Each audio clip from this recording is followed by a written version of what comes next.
Hello everybody, welcome to next IAS. मैं प्रखर अवस्थी, आपका CSAT faculty. आज हम अनुभव का टेस्ट 1 डिस्कस करेंगे। आप में से बहुत लोगों ने अनुभव दिया होगा और बहुत लोगों को अनुभव का अनुभव नहीं मिला होगा।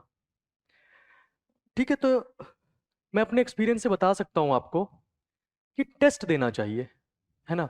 आपको आता हो नहीं आता हो, डजेंट मैटर। क्योंकि अगर आप ये सोचोगे ना कि मैं जब सब कुछ मुझे आ जाएगा तब मैं टेस्ट दूंगा, तो वो दिन कभी भी नहीं आएगा। 2028 अटेम्प्ट के लिए भी आप तैयार नहीं होगे। 2028 अटेम्प्ट भी सोचोगे ना तो आप सोचोगे अरे थोड़ा सा और प्रिपरेशन कर लूं, 2029 में दे दूंगा। ये नहीं। टेस्ट बहुत ज़्यादा हेल्पफुल होते हैं। क्यों देते हैं हम test? First of all, next IAS जो अनुभव टेस्ट कराता है, सर वेरी गुड क्वेश्चंस। अगर आप सीसेट का पेपर भी अगर आपने दिया होगा या आप देखेंगे paper, the questions are very good. CSAT का अभी तक का मोस्ट डिफिकल्ट पेपर 2023 माना जा रहा है, तो ये क्वेश्चन 2023 के जैसे ही है। ठीक है, तो आपको जैसे 2023 के पेपर से काफी कुछ सीखने को मिलता है, वैसे ही इस टेस्ट से भी आपको सीखने को मिलेगा। सेकंड, टेस्ट क्यों देते हैं? और टेस्ट इसलिए देते हैं ताकि हम टाइमली पेपर कंप्लीट कर पा रहे हैं कि नहीं कर पा रहे हैं, ये हमें पता चले। ठीक है। थर्ड, गोला भरना। These are very small things, है ना। बट अगर आपने 4 गोले गलत भर दिए, आपको कितना भी आता हो, जब आपका एग्जाम, जब आपकी कॉपी चेक होगी, तब आप नहीं मौजूद होगे वहां पे क्या होगा? ओएमआर शीट मौजूद होगी। तो your knowledge is reflected by the OMR sheet. आपको कितना आता है ये केवल ओएमआर शीट बताएगी, आप नहीं बताओगे। तो अगर आपने गोला भरने की प्रैक्टिस नहीं करी, गलती से ऊपर नीचे गोले गलत भर दिए, 4 क्वेश्चन के गोले गलत, एग्जाम से बाहर आप। तो ये सब चीजें क्या होती हैं? एक टेस्ट से डिसाइड होती हैं। एक टेस्ट आपको प्रैक्टिस करवाता है। उसके बाद जब आप टेस्ट देते हो तो ड्यूरिंग टेस्ट भी आपको पता चलता है कि क्या क्या मेरे अंदर कमियां हैं, किन किन कमियों को मैं अभी सुधार सकता हूं। ठीक है। CSAT is a rejection paper. 66 marks लाने हैं। अरे 200 में 200 थोड़ी ना लाने हैं आपको, 66 नंबर लाने हैं। 100 प्लस 90 प्लस का टारगेट करो, 66 नंबर लाने हैं आपको, 66 ओनली। अब इस पेपर में कुछ इजी क्वेश्चंस भी आएंगे, कुछ मीडियम भी आएंगे, कुछ डिफिकल्ट भी आएंगे। जैसे एक एग्जामिनर क्वेश्चन पेपर कैसे बनाता है? if there are 100 questions for example, then there will be some easy questions, कुछ मीडियम क्वेश्चंस होंगे, कुछ हार्ड क्वेश्चंस होंगे, सरल, मध्यम और कठिन क्वेश्चन। अब सरल क्वेश्चन आएंगे लगभग 30 क्वेश्चंस, हार्ड क्वेश्चंस आएंगे लगभग 30 क्वेश्चंस, और मीडियम क्वेश्चन आएंगे लगभग 40 क्वेश्चंस। मैं ये एक जनरल बात कर रहा हूँ 100 क्वेश्चन की। सीसेट में 80 क्वेश्चन होते हैं, मैं 100 की बात कर रहा हूँ। अब हमको क्या करना है कि इजी वाले सारे क्वेश्चन सही करने, एक भी गलत नहीं करना है। If you are a serious candidate तो आप 30 में 30 सही करोगे। चलो एक दो गलत मैंने मान लिया, ओवरऑल 28 क्वेश्चन तो आप यहां सही करोगे। मीडियम में 40 क्वेश्चन है तो 25 से 30 तो सही करने चाहिए आपको। नहीं कर पा रहे हो, अप्रोक्सीमेटली 25 भी कर रहे हो तो भी बढ़िया है।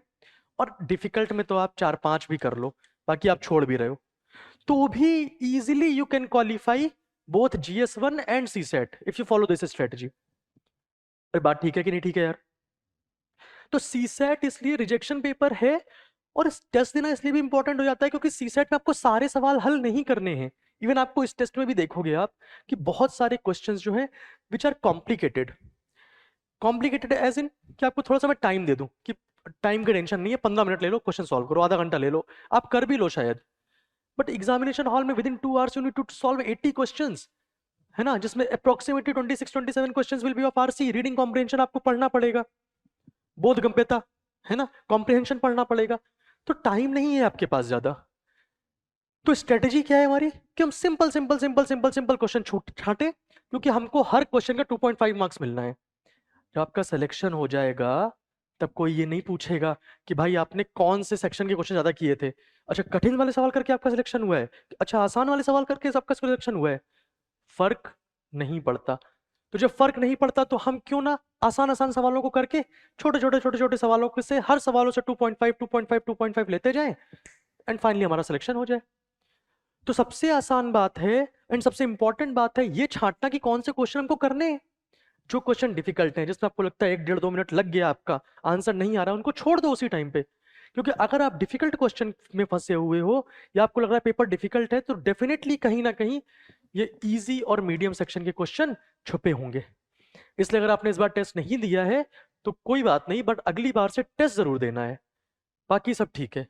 ठीक है, टेस्ट देने जाइए, उसका फिर उस टेस्ट को एक बार उसका सोल्यूशन एनालाइज करिए। डायरेक्टली सोल्यूशन देखिए मत, घर जाके एनालाइज करिए, अपनी कमियों को पहचानिए कि अच्छा यार ये करना चाहिए था, ये कर सकते हैं, ये सुधार कर सकते हैं, और उसके बाद से अगले टेस्ट में जाइए। देखिए विद टाइम आप रोज रोज रोज थोड़ा थोड़ा थोड़ा थोड़ा इंप्रूव करेंगे, एट द एंड आपके अंदर बहुत ज्यादा इंप्रूवमेंट हो जाएगा एग्जाम तक। एंड अभी भी बहुत टाइम है, 25 मई को प्रीलिम्स है, अभी जनवरी चल रहा है, बहुत ज्यादा टाइम है आपके लिए इंप्रूवमेंट करने का। ठीक है, ठीक है। तो अभी हम इस सेक्शन में we will discuss the reasoning questions. और देखिए रीजनिंग क्या है ना, लास्ट ईयर अप्रोक्सीमेटली 21-22 क्वेश्चन आए थे रीजनिंग से 2024 अटेम्प्ट में। अब reasoning is a simple thing, right? कुछ कुछ टॉपिक उसके काफी सिंपल हैं, तो आपको कोशिश क्या करनी है कि रीजनिंग के ज्यादा से ज्यादा क्वेश्चन मैं सही करूं। ठीक है, तो अब आप देखोगे इसमें, और थोड़ा हम सोचेंगे, हम दिमाग लगाएंगे, because the questions have become more and more analytical in nature in UPSC exam, specially after 2023 attempt का जो आपने सीसेट देखा होगा। तो सोचने वाले क्वेश्चन है।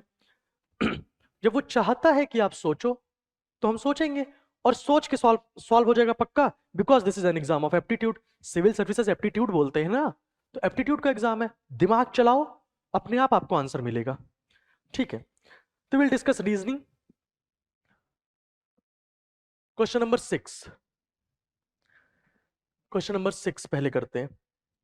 क्वेश्चन नंबर 6 में क्या है, अनुक्रम पर विचार करिए जो एक निश्चित पैटर्न का अनुसरण करता है, निम्नलिखित में से कौन इस अनुक्रम को पूरा करेगा। अभी इन क्वेश्चंस में क्या करना है हमको, कि एक अनुक्रम दिया है, मैंने आपको बताया था जब मैंने क्लास में पढ़ाया था, इन ये एक सेट टाइप के क्वेश्चंस होते हैं। इनमें क्या करना होता है, फर्स्ट ऑफ ऑल हम ये देखेंगे कि कितने पद हैं कुल मिलाकर, पद खाली स्थान वाले जो पद है ना उनको भी जोड़ के कितने पद हैं, 1 2 3 4 5 6 7 8 9 10 11 12 13 14 15 16 17 18 19 20। तो कुल पद हैं, कुल पद या टोटल टर्म्स। देखो आप हिंदी मीडियम के हैं तो आपको इंग्लिश भी पता होनी चाहिए, इसे जब भी मैं क्लास में भी पढ़ाता हूँ तो मैं हिंदी के साथ इंग्लिश भी बताता हूँ, क्योंकि आपको कब नहीं पता जरूरत पड़ जाए हिंदी और इंग्लिश दोनों की। तो even if you are from English medium और Hindi medium, you should know both the languages.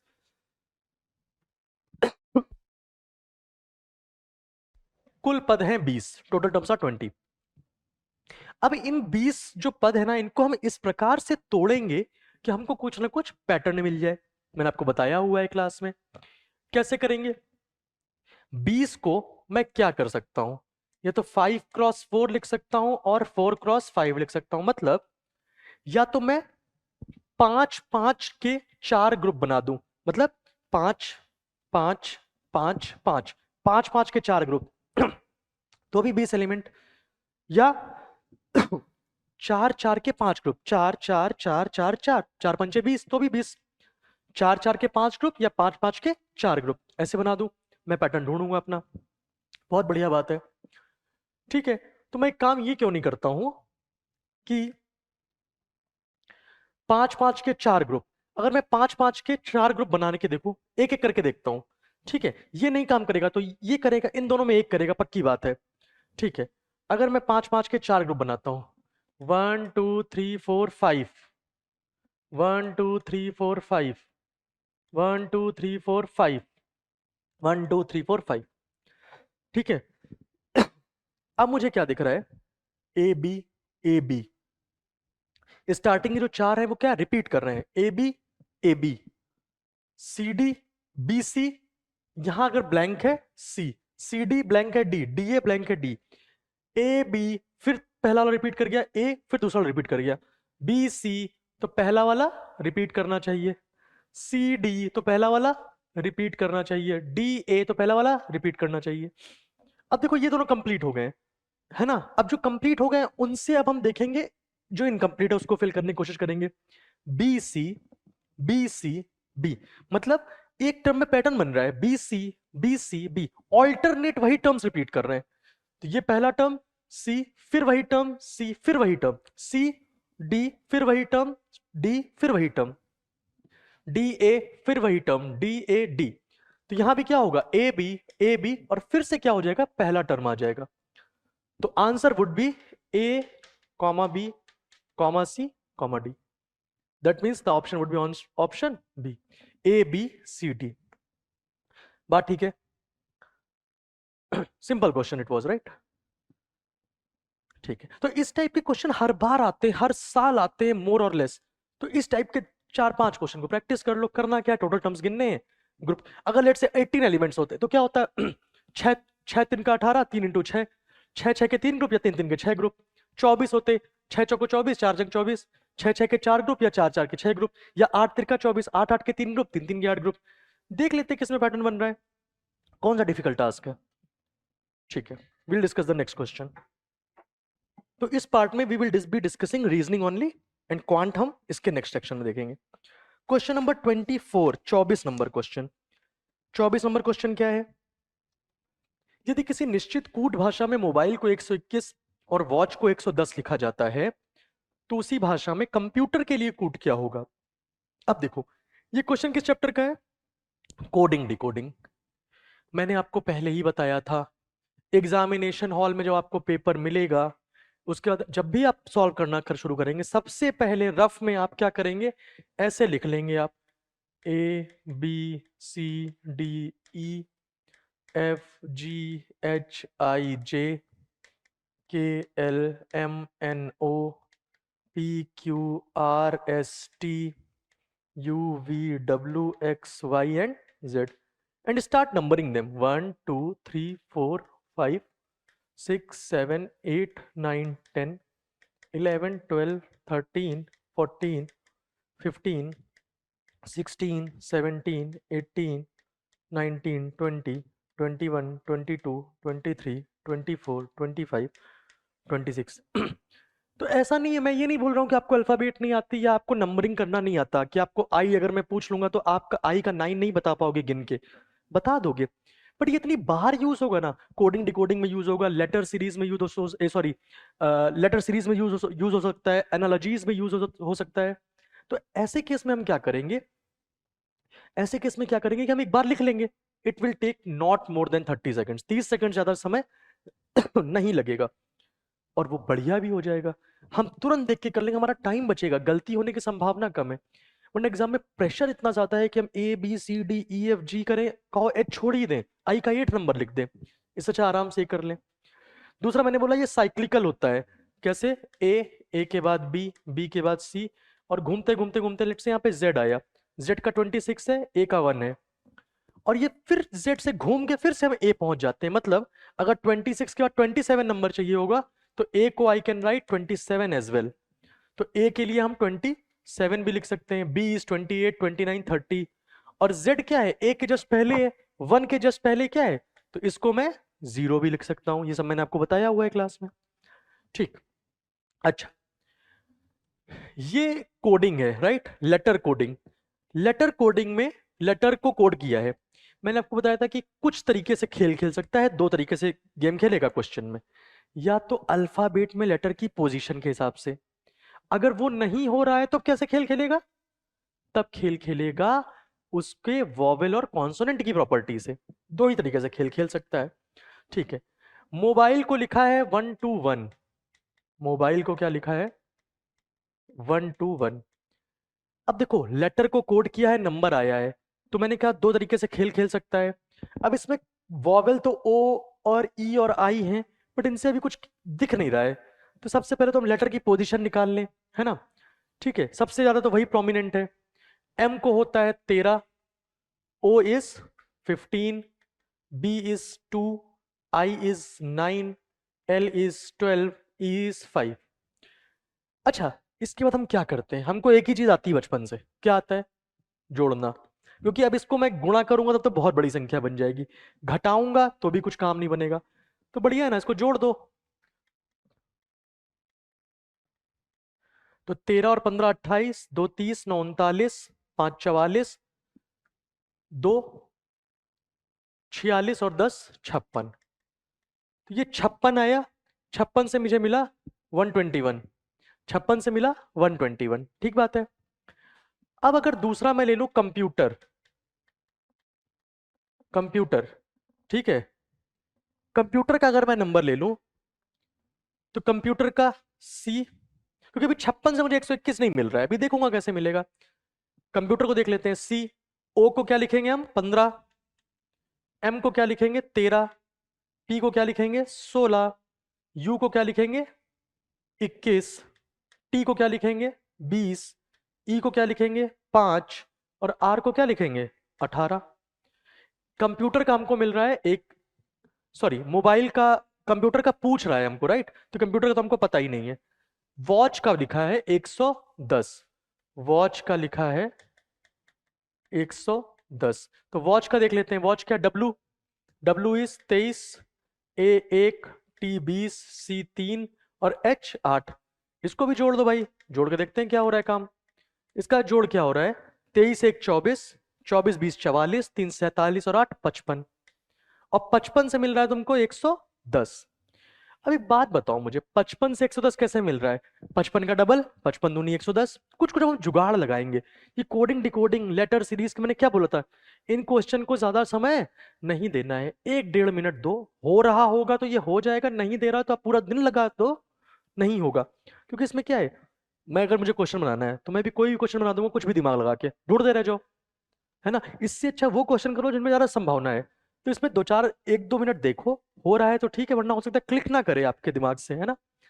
55 दूनी 110, तो अगर ये रिलेशन डबल वाला यहाँ पे है तो यही रिलेशन यहाँ भी होना चाहिए, तो 56 इंटू 2 कितना होता है 112 होता है, बट यहाँ पे क्या है 121, मतलब ये वाली चीज तो नहीं है। और सोचो, मुझे एक चीज तो पता चल गई कि 55, 55 प्लस 55 बराबर 110 है। 55 का डबल करने पे 110 आ रहा है, 55 को 55 में जोड़ दो, तो मैं देख रहा हूं कि 55 के जो डिजिट्स हैं, यूनिट डिजिट, इकाई का अंक और दहाई का अंक, इकाई के अंक को इधर रख दो, दहाई के अंक को इधर रख दो, तो भी कोई फर्क नहीं पड़ता 110। अगर इस 56 में मैं क्या करूं, ये 56 है ना, इसमें इकाई का अंक इधर रख दूं, दहाई का अंक इधर रख दूं, तो आपको 121 मिल जाता है। 55 में भी हमने यही काम किया, 5 इधर का इधर, इधर का इधर रख दिया, तो हमको 110 मिल गया। 56 में ये काम किया तो 121 आ गया, तो हमें लगा अरे वाह ये काम कर गया। ठीक है, तो ये चीज सोचने के लिए, आपने उस टाइम सोच लिया तो सोच लिया ना, कोई बात नहीं। इसलिए इन क्वेश्चंस के लिए क्या करना है, जितने मैंने क्लास में क्वेश्चन कराए, आपको जितने टाइप के क्वेश्चन कराए हैं, उससे आपका 95% क्वेश्चन सॉल्व हो जाएगा।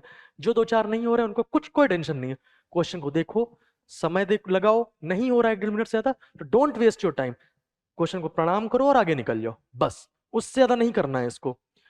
कंप्यूटर, अब कंप्यूटर में भी सेम काम करेंगे हम, इनको पहले जोड़ देते हैं,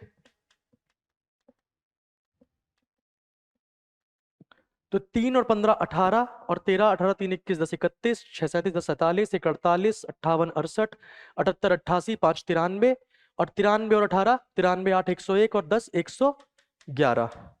अब क्या करना है, 111 की जो डिजिट्स हैं उनको रिवर्स ऑर्डर में लिखना है। 56 को क्या लिखा, रिवर्स ऑर्डर में, 65 प्रतिलोम या व्युत्क्रम में लिखना है, उल्टे क्रम में।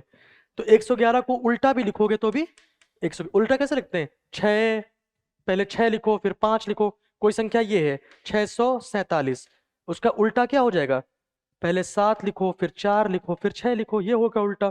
111 प्लस 111 कितना हो गया 222, कहीं आंसर है, yes D 222 is the right answer. अरे वाह ठीक है, सिंपल सिंपल क्वेश्चन है, कोई टेंशन नहीं है, नहीं भी हो रहा है तो भी कोई दिक्कत नहीं, ठीक बात है। ठीक, अब करते हैं हम क्वेश्चन नंबर 29 या 29 नंबर क्वेश्चन।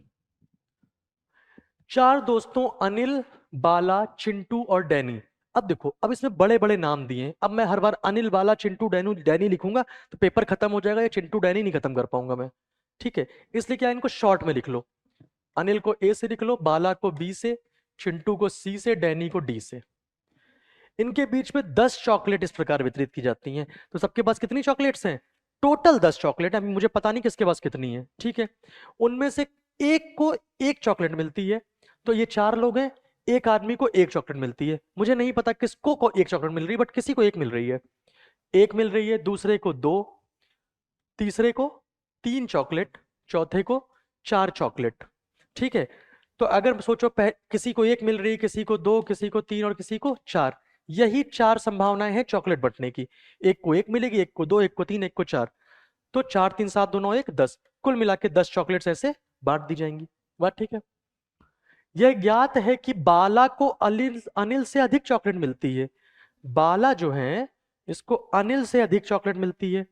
ग्रेटर देन 1 या बी ए से अधिक है, जिसकी तरफ मुंह खुला होता है वो बड़ा होता है, या बी को ए से अधिक चॉकलेट मिल रही है, बाला को अनिल से अधिक चॉकलेट मिल रही है। और डैनी को चिंटू से कम चॉकलेट मिलती है। जो हमारे डैनी हैं इनको चिंटू से कम मिल रही है चॉकलेट। डैनी को चिंटू से कम चॉकलेट मिल रही है, ऐसे लिख लो, डैनी को चिंटू से कम चॉकलेट मिल रही है। या फिर चिंटू को डैनी से ज्यादा चॉकलेट मिल रही है। डैनी को चिंटू से कम चॉकलेट मिल रही है, जिसकी तरफ मुंह खुला है उसको वो बड़ा है, दूसरा छोटा है, मतलब चिंटू को डैनी से ज्यादा चॉकलेट मिल रही है। बात ठीक है। मतलब इससे मुझे ये समझ में आया कि बाला को अनिल से ज्यादा चॉकलेट मिल रही है, चिंटू को डैनी से ज्यादा चॉकलेट मिल रही है। और पढ़ो, देखो इन क्वेश्चन की सबसे खूबसूरत बात यही होती है, जो बोला जाए वो करते जाओ, लिखते जाओ, क्वेश्चन को महसूस करो, ऑटोमेटिक आंसर मिलेगा आपको, टेंशन लेने की जरूरत ही नहीं है। ठीक बात। यदि चिंटू को डैनी से कम एक चॉकलेट अधिक मिलती है, अब देखो चिंटू को डैनी से ज्यादा तो मिल रही है, बट कह रहा है चिंटू को जो है कम से कम एक अधिक चॉकलेट मिलती है।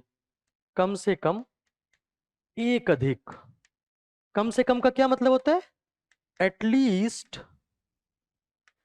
वन मोर, कम से कम एक चॉकलेट अधिक मिल रही है चिंटू को डैनी से। अगर डैनी को एक मिल रही है तो इसको 2, इसको 2 तो इसको 3, इसको 3 तो इसको 4। इसको 4 मिल सकती है क्या डैनी को? अरे भाई इसको 4 मिल जाएंगी तो चिंटू को कम से कम 5 मिलनी चाहिए। 5 तो ऑप्शन ही नहीं है, चांस ही है कि एक मिलेगी, 2 मिलेगी, 3 मिलेगी, 4 मिलेगी। अरे बात ठीक है। ठीक, तो निम्नलिखित कथनों पर विचार करिए।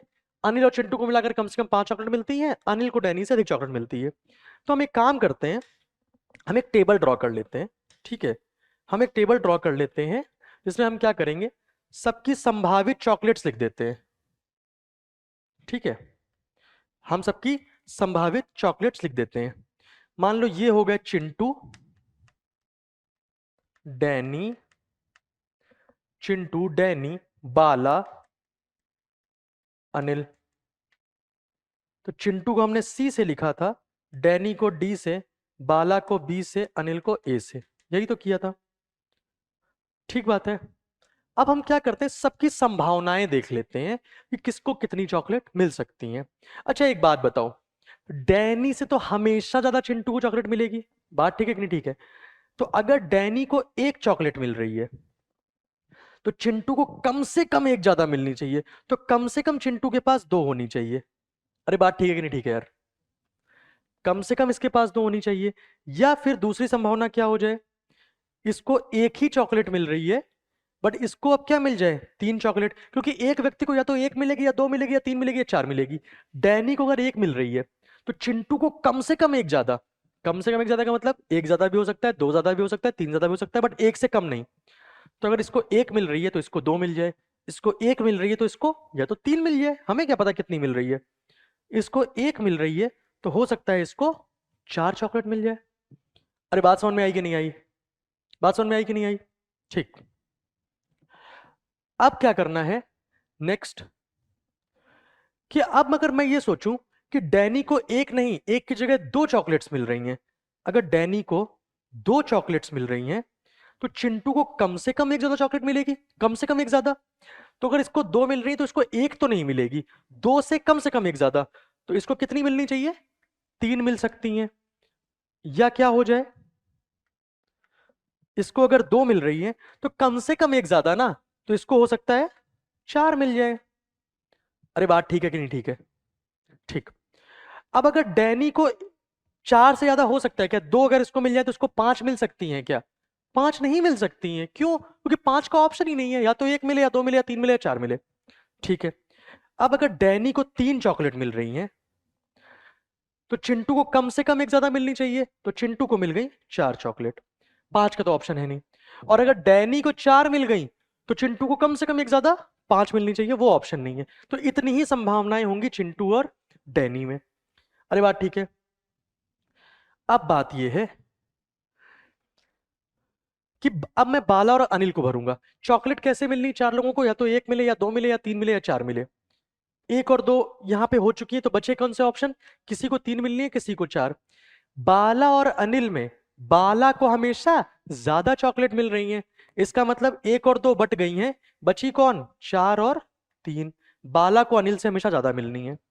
यहां पे क्या हो गया? 1 और 3, 1 और 3 चॉकलेट बच चुकी हैं, बची कितनी? 2 और 4। बाला को हमेशा ज्यादा मिलनी है, तो बाला को 4, अनिल को 2। 1 और 4 बढ़ चुकी हैं, बचा कौन सा? 2 और 3। तो बाला को 3, अनिल को 2, क्योंकि बाला को हमेशा अनिल से ज्यादा। 2 और 3 बढ़ चुकी हैं, तो बची कौन सी? 1 और 4। तो बाला को 4, अनिल को 1। 4 और 2, 4 और 2 बढ़ चुकी हैं, बची क्या? 1 और 3। तो बाला को 3, अनिल को 1। बाला को ज्यादा मिल रही है। और 4 और 3 बची कितनी? 1 और 2। बाला को 2, अनिल को 1। इस तरह प्रकार से 4 लोगों में चॉकलेट बांटी जा सकती है। तो देखो, मैं आपको इतना समझा रहा हूं इसलिए टाइम लग रहा है, अदरवाइज ये क्वेश्चन कितनी देर लगेगा? 1 मिनट, 1.5 मिनट, सारा टाइम थोड़ा लगेगा। अब हम देखते हैं ऑप्शन। अनिल और चिंटू को मिलाकर कम से कम 5 चॉकलेट मिलती हैं, मतलब कम से कम 5 चॉकलेट। अनिल और चिंटू को मिलाकर कम से कम 5 चॉकलेट। अगर आपको कोई भी एक ऐसा केस मिल जाए जिसमें 5 से कम चॉकलेट होगी, तो यह आंसर गलत हो जाएगा। अनिल और चिंटू को मिलाकर कम से कम 5, मतलब 5 तो मिल ही रही हैं, 6 भी मिल सकती हैं, 7 भी मिल सकती हैं, 8 भी मिल सकती हैं, बट कम से कम कितनी मिल रही हैं? 5। ठीक। अनिल और चिंटू, चिंटू और अनिल ये हैं 2 और 3, 5, ये भी ठीक लग रहा है। 3 और 2, 5, ठीक है। 4 और 2, 6, 5 से अधिक, तो भी ऑप्शन ठीक लग रहा है अभी अपना। 3 और 1, 4। तो ये वाला जो येलो है, जिसमें चिंटू को 3 और अनिल को 1 मिल रही है, उसमें तो उनको 4 ही चॉकलेट मिल रही है, और ये एक संभावित केस है। This is a possibility. So when this is a possibility जिसमें 5 से कम चॉकलेट हो गई, तो मुझे पता चल गया कि भाई अच्छा, ये वाला ऑप्शन जो है वो गलत है। एक केस ऐसा भी है जिसमें 5 से कम चॉकलेट भी उनको मिल रही है। अनिल को डैनी से अधिक चॉकलेट मिलती है, अनिल को डैनी से अधिक चॉकलेट मिलती है। अब देख लो, इसमें इसमें अनिल को अनिल को 3, डैनी को 1, अनिल को 2, डैनी को 1। इन दोनों केस में तो अनिल को डैनी ज्यादा मिल रही है। अनिल को 2, डैनी को 1, इस केस में भी ज्यादा मिल रहा है। अब इस केस में अनिल को कम और डैनी को ज्यादा मिल रहा है। इस केस में, इस भी केस में भी अनिल को डैनी को ज्यादा, इस केस में भी डैनी को ज्यादा। तो हमको 3 केस मिल गए जहां पे डैनी को अनिल से ज्यादा मिल रहा है। इसका मतलब अनिल को डैनी से अधिक चॉकलेट हमेशा नहीं मिल रही है, मिल रही है, कुछ संभावना है। तो इसका मतलब ये ऑप्शन भी गलत हो गया। देखो, ऑप्शन सही तभी होता जब वो हर जगह सही होता। अगर इसी ऑप्शन में वही बोल देता अनिल को डैनी से अधिक चॉकलेट मिलने की संभावना है, बिल्कुल संभावना है। क्यों संभावना है? क्योंकि भाई 6 केस हैं, 3 जगह तो मिल ही रहा है, एक भी मिल जाता आपको तो बोलते हाँ भाई संभावना है। पर यहाँ पे क्या है? यहाँ पे तो भाई संभावना नहीं, उन्होंने बोला अधिक मिलती है, बोल दिया। मिलती है का मतलब क्या है? कि भाई हमेशा मिलती है, तो हमेशा थोड़ी ना मिलती है। कोई भी स्टेटमेंट सही होने के लिए उसको हर जगह सही होना पड़ेगा। For a statement to be true, it has to be true in all the possible cases. ये हर जगह तो सही नहीं है, इसका मतलब क्या हो गया? दोनों गलत। Option will be neither 1 nor 2, ना तो 1 ना ही 2। ये बात समझ में आई? ठीक बात है। ठीक।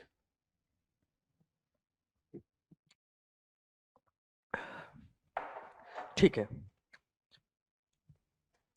डिस्कस करते हैं क्वेश्चन नंबर 30। अब देखो 30, क्वेश्चन नंबर 30 क्या है? सीरीज का क्वेश्चन है। बात ठीक है, सीरीज का क्वेश्चन है। सीरीज सीरीज में मैंने आपको बताया था, अभी कोडिंग डिकोडिंग किया है कि सीरीज वीरीज के क्वेश्चन क्या होते हैं। It depends on your practice, और उस टाइम आपकी आपका दिमाग कितना तेज चल रहा है, भगवान का कितना आशीर्वाद है कि आपको सॉल्व हो गया क्वेश्चन। क्योंकि क्या है ना, अनगिनत पैटर्न है। आपने मुझे कोई क्वेश्चन दिया, मैं कोई ऐसा क्वेश्चन बना दूंगा अपने दिमाग से कि आप ढूंढ ही नहीं पाओगे। ठीक है, तो इसके क्या कुछ सेट सेट स्टैंडर्ड पैटर्न होते हैं, मैंने आपको क्लास में सॉल्व कराया है। मैंने क्लास में पढ़ाने के दौरान भी बताया था कि मैं जितने टाइप के क्वेश्चन करा दूंगा उससे 90-95% टाइप के क्वेश्चन सॉल्व हो जाएंगे, बट जरूरी नहीं है कि हर बार सॉल्व हो जाए। ठीक है, तो इसमें क्या करना है, बहुत ज्यादा समय नहीं देना है, 1-1.5 मिनट देना है। सॉल्व हुआ तो ठीक, नहीं सॉल्व हुआ प्रणाम दिया, रेस्पेक्ट पूरा देना है। रेस्पेक्ट पूरा दोगे तो आगे तुम्हें भी रेस्पेक्ट मिलेगा, प्रणाम करो और आगे निकलो। नहीं हुआ तो नहीं हुआ। ठीक है, अब ये सोचो आप, पहले मैंने आपको बोला था सबसे पहले सीरीज में क्वेश्चन में क्या करना है, पहले हमको देखना है कि सीरीज हमेशा बढ़ रही है या हमेशा घट रही है, तब तो मामला ठीक है। अगर कहीं ऐसा है बढ़ रही है घट रही है बढ़ रही है घट रही है, ऐसा केस है, ऐसे चले बढ़ गए फिर नीचे आ गए झटका लगा, फिर ऊपर चले गए फिर नीचे आ गए, झटका लग रहा है बीच में, तब आपको तुरंत कॉशियस हो जाना है कि अरे यार इसमें कुछ और है ना। बट ये तो खूबसूरत मामला है, 0, 4, 48, 100, 180। इसका मतलब क्या है, ये जो सीरीज है ये लगातार बढ़ रही है, तो कोई टेंशन लेने की बात ही नहीं है। ठीक बात है। अब मैं क्या करूं दूसरा, कि इस सीरीज क्या बहुत तेजी से, मैंने दूसरा स्टेप क्या बताया था आपको, कि हमको ये महसूस करना है कि क्या सीरीज बहुत तेजी से बढ़ रही है या बहुत तेजी से घट रही है क्या। तो भाई देखो, 0, 4, 48, 0, 4, 48, 4 के बाद सॉरी 18, 4, 18, 18 के बाद 48, 48 के बाद 100, 100 के बाद 180। बहुत तेजी से तो नहीं बढ़ रही है। जैसे अब फैक्टोरियल जब हम देखते हैं फैक्टोरियल की सीरीज, तो 1 factorial 1, 2 factorial 2, 3 factorial 6, 4 factorial 24, 5 factorial 120, 6 factorial 720 और 7 फैक्टोरियल 5040। अब सोचो आप, जो श्रृंखला 1 से शुरू हुई, 1, 2, 6, 24, 120, 720, 5040, तो सोचो इसी श्रृंखला का 7वां पद 5000 में पहुंच गया। इसको बोलते हैं बहुत तेजी से बढ़ना, दैट इज फैक्टोरियल सीरीज या प्रोडक्ट बेस्ड सीरीज। गुणनफल आधारित जो श्रृंखला होती है, फैक्टोरियल आधारित श्रृंखला होती है, बहुत तेजी से बढ़ती है। इसमें तो देखो 0, 4, 18, 48, 100, 180, तो बढ़ तो रही है ये, बट बहुत तेज नहीं बढ़ रही है और बहुत धीमे भी नहीं बढ़ रही है। अगर केवल अंतर आधारित श्रृंखला होती तो धीमे भी बढ़ती, बहुत धीमे बढ़ती। 2, 2, 4, 6, 6, 4, 10, 10, 4, 14, 4, 4 का डिफरेंस है तो बहुत धीमे बढ़ती। ये मीडियम क्लास की है, 0 से शुरू हुआ, 5वां 6वां टर्म 180 तक पहुंच गया। तो ये मैंने महसूस कर लिया कि ये कुछ अंतर और गुणन के बीच का मामला है। ठीक बात है। अब मैं ये कह रहा हूं कि भाई पहला पद जो है वो 0 है, पहला पद 0 है तो मैं क्या करूं, दूसरा पद 4 है, तो मैं देख रहा हूं कि अरे भाई 0 जो है, जो पहला पद है, अगर मैं 1 का क्यूब कर दूं या 1 का स्क्वायर कर दूं, इसको 1 में घटा दूं, उसी संख्या में तो 0 मिलता है। बात ठीक है। तो मुझे लग रहा है कि हाँ ऐसा कुछ हो सकता है, क्योंकि गुणनफल और अंतर दोनों के बीच में होना है। अगर मैं 2 के साथ यही करूं, 2 का स्क्वायर माइनस 2, 2 दूनी 4 माइनस 2, तो 2 आ गया, यहां तो 4 आ रहा है, मतलब ये जो पैटर्न में निकाला है ये गलत है। और क्या कर सकता हूं, 0 को और क्या लिख सकता हूं, 1 का क्यूब माइनस 1, तो 0 आ गया, ठीक लग रहा है। 2 के साथ अगर मैं यही काम करूं, 2 का क्यूब माइनस 2, 2 दूनी 4 दूनी 8 माइनस 2, 6, यहां तो 4 आ रहा है, तो ये संख्या क्या होगी, बड़ी हो गई, तो ये पैटर्न भी गलत है। तीसरा मैं क्या करूं, 0 को लिखूं 1 का क्यूब माइनस 1 का स्क्वायर, तो भी ये 0 आ गया। 2 को लिखूं 2 का क्यूब माइनस 2 स्क्वायर, 2 दूनी 4 दूनी 8 माइनस 4, 4, अरे मिल गया भाई, बात ठीक है। अब मैं क्या करूं, 3 को लिखूं 3 का क्यूब माइनस 3 का स्क्वायर, 27 माइनस 9 कितना हो गया, 18, बात ठीक है। 4, 4 का क्यूब माइनस 4 का स्क्वायर, 64 माइनस 16 कितना हो गया, 48, मिल गया। मतलब ये क्या है, 1 का क्यूब 1 का स्क्वायर, 2 का क्यूब माइनस 2 का स्क्वायर, 3 का क्यूब माइनस 3 का स्क्वायर, मतलब पहला पद है, पहला पद है तो पहले का क्यूब माइनस पहला स्क्वायर, दूसरे का क्यूब है तो 2 क्यूब माइनस 2 स्क्वायर, तीसरा टर्म है तो 3 क्यूब माइनस 3 स्क्वायर, चौथा पद है 4 क्यूब माइनस 4 स्क्वायर, तो ये क्या है, 5 क्यूब माइनस 5 स्क्वायर, क्योंकि 5वां पद है। ये 6वां पद है, 6 क्यूब माइनस 6 स्क्वायर, तो ये क्या हो जाएगा, 7 क्यूब माइनस 7 स्क्वायर, क्योंकि ये श्रृंखला किस प्रकार की श्रृंखला है, ये श्रृंखला है, ये श्रृंखला बनती है n cube minus n square, जहां n क्या है, पद, nवा पद।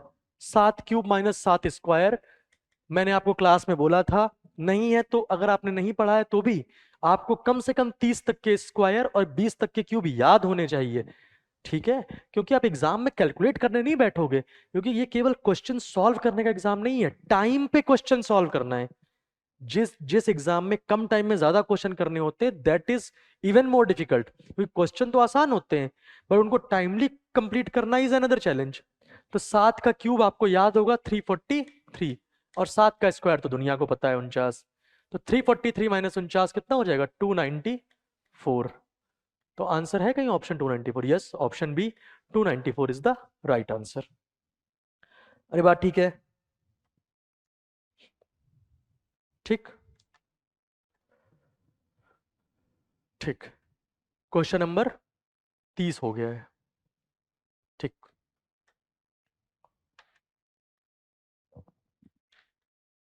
37।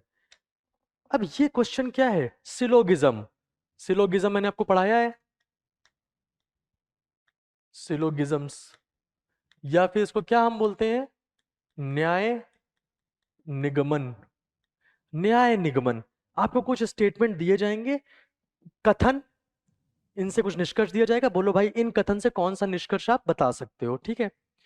जब भी मैंने आपको सिलोगिज्म पढ़ाया था, जब भी मैंने सिलोगिज्म पढ़ाया था तो आपको क्या करना है, मैंने क्या बताया था आपको, कि आपको अपना दिमाग नहीं लगाना है, पहली बात। जो दिया जाए, कथन जो होता है, कथन, इसको हम इंग्लिश में बोलते हैं प्रेमाइस। कथन को क्या बोलते हैं, प्रेमाइस। कथन हमेशा सही होता है, हमेशा। सभी कुत्ते बिल्ली हैं, सभी बिल्ली चूहा है, सभी चूहा शेर है, अरे भाई चूहा शेर थोड़ी ना होता है, बट अपना दिमाग नहीं लगाना है। जो दिया जाए, सभी चूहा शेर हैं तो हैं, जो दिया जाए, कथन is always right, premise is always right, ये हमेशा सही है। इसके बेस पे मैं ये जो निष्कर्ष है, कंक्लूजन जिसको बोलते हैं, ये हम निकालते हैं, ठीक है।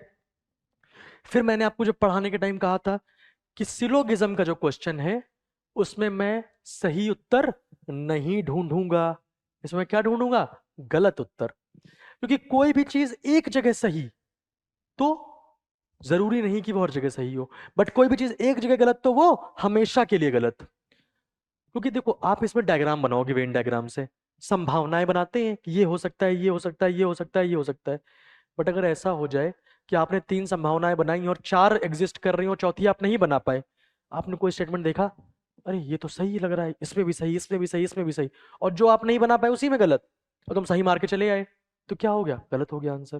क्योंकि किसी भी चीज को सही होने के लिए उसको हर जगह सही होना पड़ता है, और गलत होने के लिए क्या है, एक भी जगह मिल जाए तो काम खत्म, गलत। तो गलत ढूंढना ज्यादा आसान है, तो 4 ऑप्शन में पहले तुम गलत ढूंढ लो, हो सकता है 2 एलिमिनेट कर दो, 3 एलिमिनेट कर दो, एक तो एलिमिनेट कर ही दोगे, उसके बाद देखेंगे बाकी, ठीक है। इसमें अच्छा हम जितनी संभावनाएं बोलता जा रहा है हम बनाते जाएंगे साथ में, ठीक है। सभी कप प्लेटें हैं, तो सभी कप, मान लो ये कप है, कप को मैं सी से लिख देता हूं, सभी कप प्लेटें हैं, प्लेट्स, ठीक है। कुछ प्लेटें ग्लास हैं, कुछ प्लेटें ग्लास, मतलब प्लेट और ग्लास का जो सर्कल होगा वो इंटरसेक्ट करना चाहिए, कुछ प्लेटें ग्लास हैं, वो कितनी तरीके से इंटरसेक्ट कर सकता है, या तो ऐसे हो जाए, कुछ प्लेटें ग्लास है, ग्लास को मैं जी से लिख देता हूं, कुछ प्लेटें ग्लास हैं, पर ये डॉक्टर ने थोड़ी ना कहा है कि ग्लास कप को टच नहीं करेगा, हो सकता है ग्लास कप को भी टच, प्लेट को टच करना ही करना है क्योंकि कुछ प्लेटें ग्लास हैं, बट ग्लास कप को भी टच कर सकता है।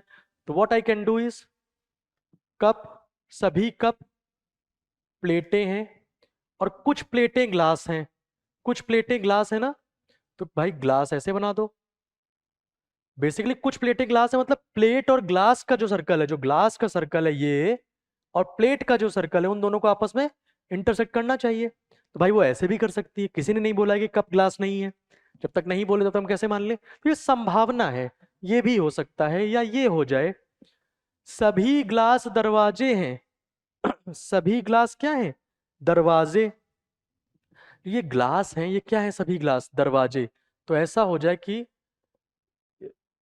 डोर्स, सभी ग्लास ग्लास दरवाजों के अंदर आ गए, एक तो ऐसे भी संभावना है। बट ये किसने कहा है कि भाई ये दरवाजे कप को टच नहीं कर सकते? तो ऐसा भी हो जाए, सेम यही केस, कप प्लेट ग्लास, और सभी ग्लास दरवाजे हैं तो दरवाजों के अंदर ग्लास आएंगे तो कुछ ऐसे बन जाए, डोर। सोच सोच के बनाते हैं जो, आप कितना टाइम लगता है। सभी ग्लास दरवाजे हैं तो भाई ऐसे बना दो, सभी ग्लास दरवाजे हैं देखो, हमेशा सही नहीं, मतलब अभी और भी डायग्राम आप बना सकते हो। सभी ग्लास दरवाजे हैं, दरवाजों को पूरा ऊपर बना दो, प्लेटें भी अंदर आ जाए उसके, ये सब संभावनाएं हैं। 2-3 बना लिए, अब मैं चेक करता हूं ऑप्शन। कुछ दरवाजे कप हैं, कुछ दरवाजे कप हैं, इसमें तो दिख रहा है कुछ दरवाजे कप हैं, इसमें भी दिख रहा है कि कुछ दरवाजे, दरवाजे वाला सर्कल और कप वाला सर्कल, ये देखो दरवाजे वाला सर्कल और कप वाला सर्कल इंटरसेक्ट कर रहा है, इधर भी दरवाजे और कप इंटरसेक्ट कर रहा है। तो लग रहा है कि कुछ दरवाजे जो ये वाले दरवाजे हैं ये तो कप हैं, इधर भी दरवाजे के सर्कल के अंदर जो कप का सर्कल है ये तो दिख रहा है कि है, बट इधर पे तो दरवाजा कप को टच कर ही नहीं दिख रहा।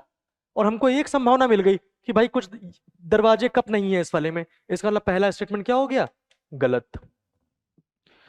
कुछ ग्लास कप हैं, इस वाले में देखो ग्लास और कप, इस वाले में आप देखो अगर ध्यान से तो ग्लास और कप ये देखो इंटरसेक्ट कर रहे हैं, ये ग्लास और कप, तो इसमें तो दिख रहा है कुछ ग्लास और कप है, पर यहाँ तो ग्लास और कप दूर दूर बैठे हुए हैं, ग्लास और कप अलग अलग बैठे हुए हैं, इंटरसेक्ट ही नहीं कर रहे।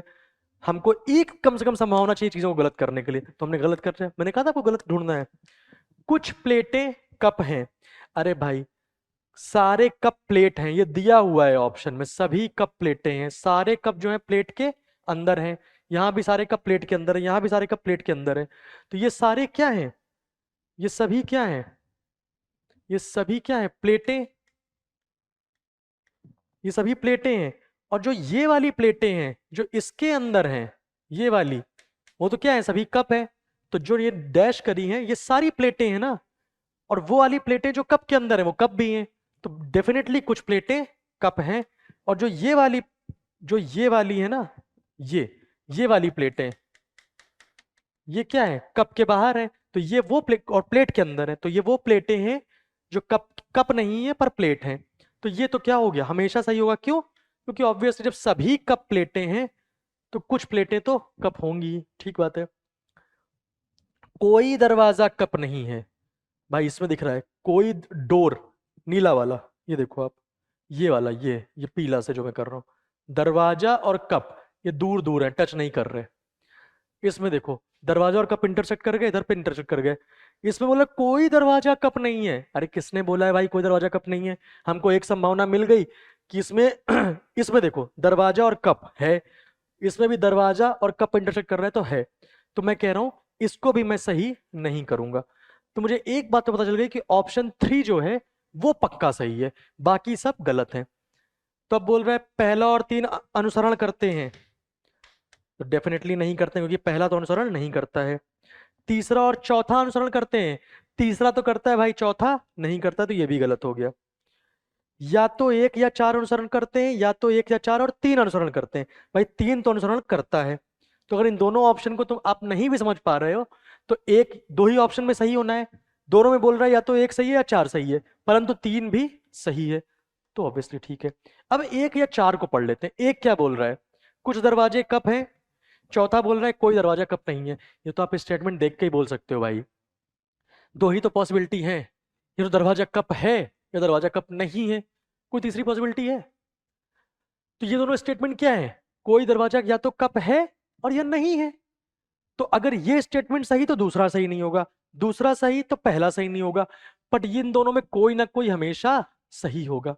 अरे आपसे अगर कोई पूछे, आप दो संभावनाएं हैं केवल, या तो आप आईएएस हो या आप आईएएस नहीं हो, दो संभावनाएं हैं ना, या तो आप आईएएस हो या नहीं हो, कोई तीसरी संभावना है? और दोनों बातें एक साथ ठीक नहीं हो सकती। अगर आप आईएएस हो तो आप आईएएस नहीं हो वाला स्टेटमेंट गलत है, अगर आप आईएएस नहीं हो तो आईएएस है वाला स्टेटमेंट गलत है। तो इन दोनों में कोई ना कोई स्टेटमेंट तो हमेशा ही सही होगा, बट दोनों एक साथ सही नहीं हो सकते। तो या तो 1 या 4, और 3 तो अनुसरण कर ही रहा है, तो 3 अनुसरण कर रहा है। अरे बात ठीक है। ठीक। ये था क्वेश्चन नंबर 37। ठीक है, अब देखते हैं क्वेश्चन नंबर 38। समझ में आ रहा है? ठीक। Question number 38। क्वेश्चन नंबर 38 क्या है?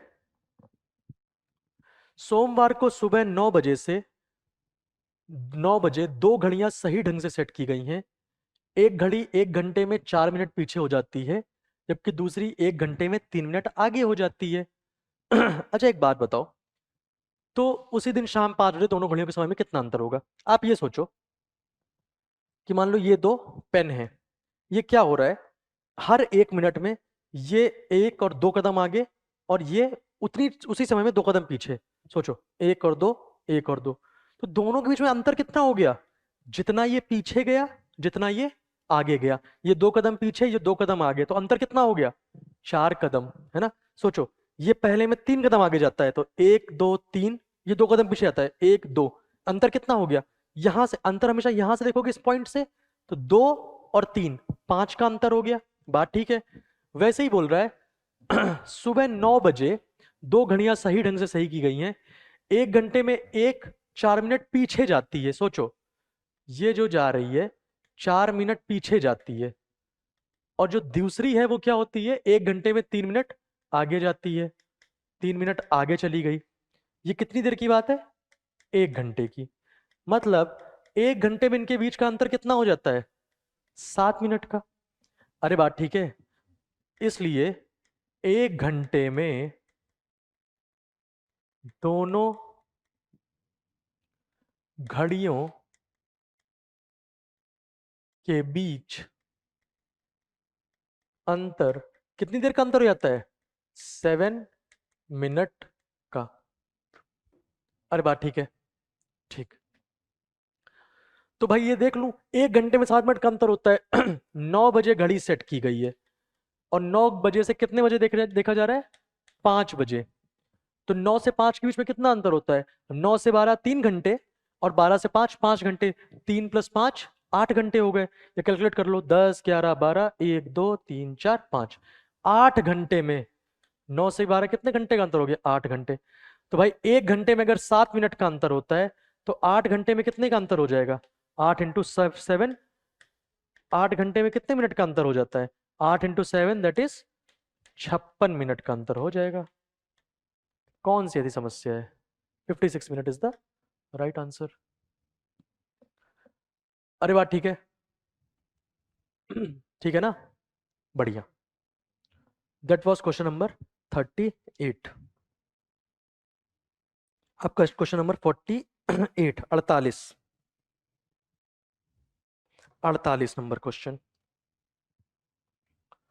सब समझ में आ रहा है ना आपको? तो आसान आसान चीजें हैं, कोई दिक्कत की बात नहीं है इसमें। 48। 12 बजे मिनट की सुई पश्चिम दिशा की ओर संकेत कर रही है। 4:30 बजे घंटे की सुई किस दिशा की ओर संकेत करेगी? ठीक है, मैंने आपको जब डायरेक्शन डिस्टेंस पढ़ाया था, तो इसमें मैंने आपको बताया था कि एक रोटेटेड साइन बोर्ड का क्वेश्चन, इसमें साइन बोर्ड घूम जाता है। तूफान आ गया, सुनामी आ गई, मैंने बताया था ना आपको। मान लो ये हमारी दिशा होती है नॉर्थ साउथ ईस्ट वेस्ट, है ना? उत्तर पूर्व दक्षिण पश्चिम।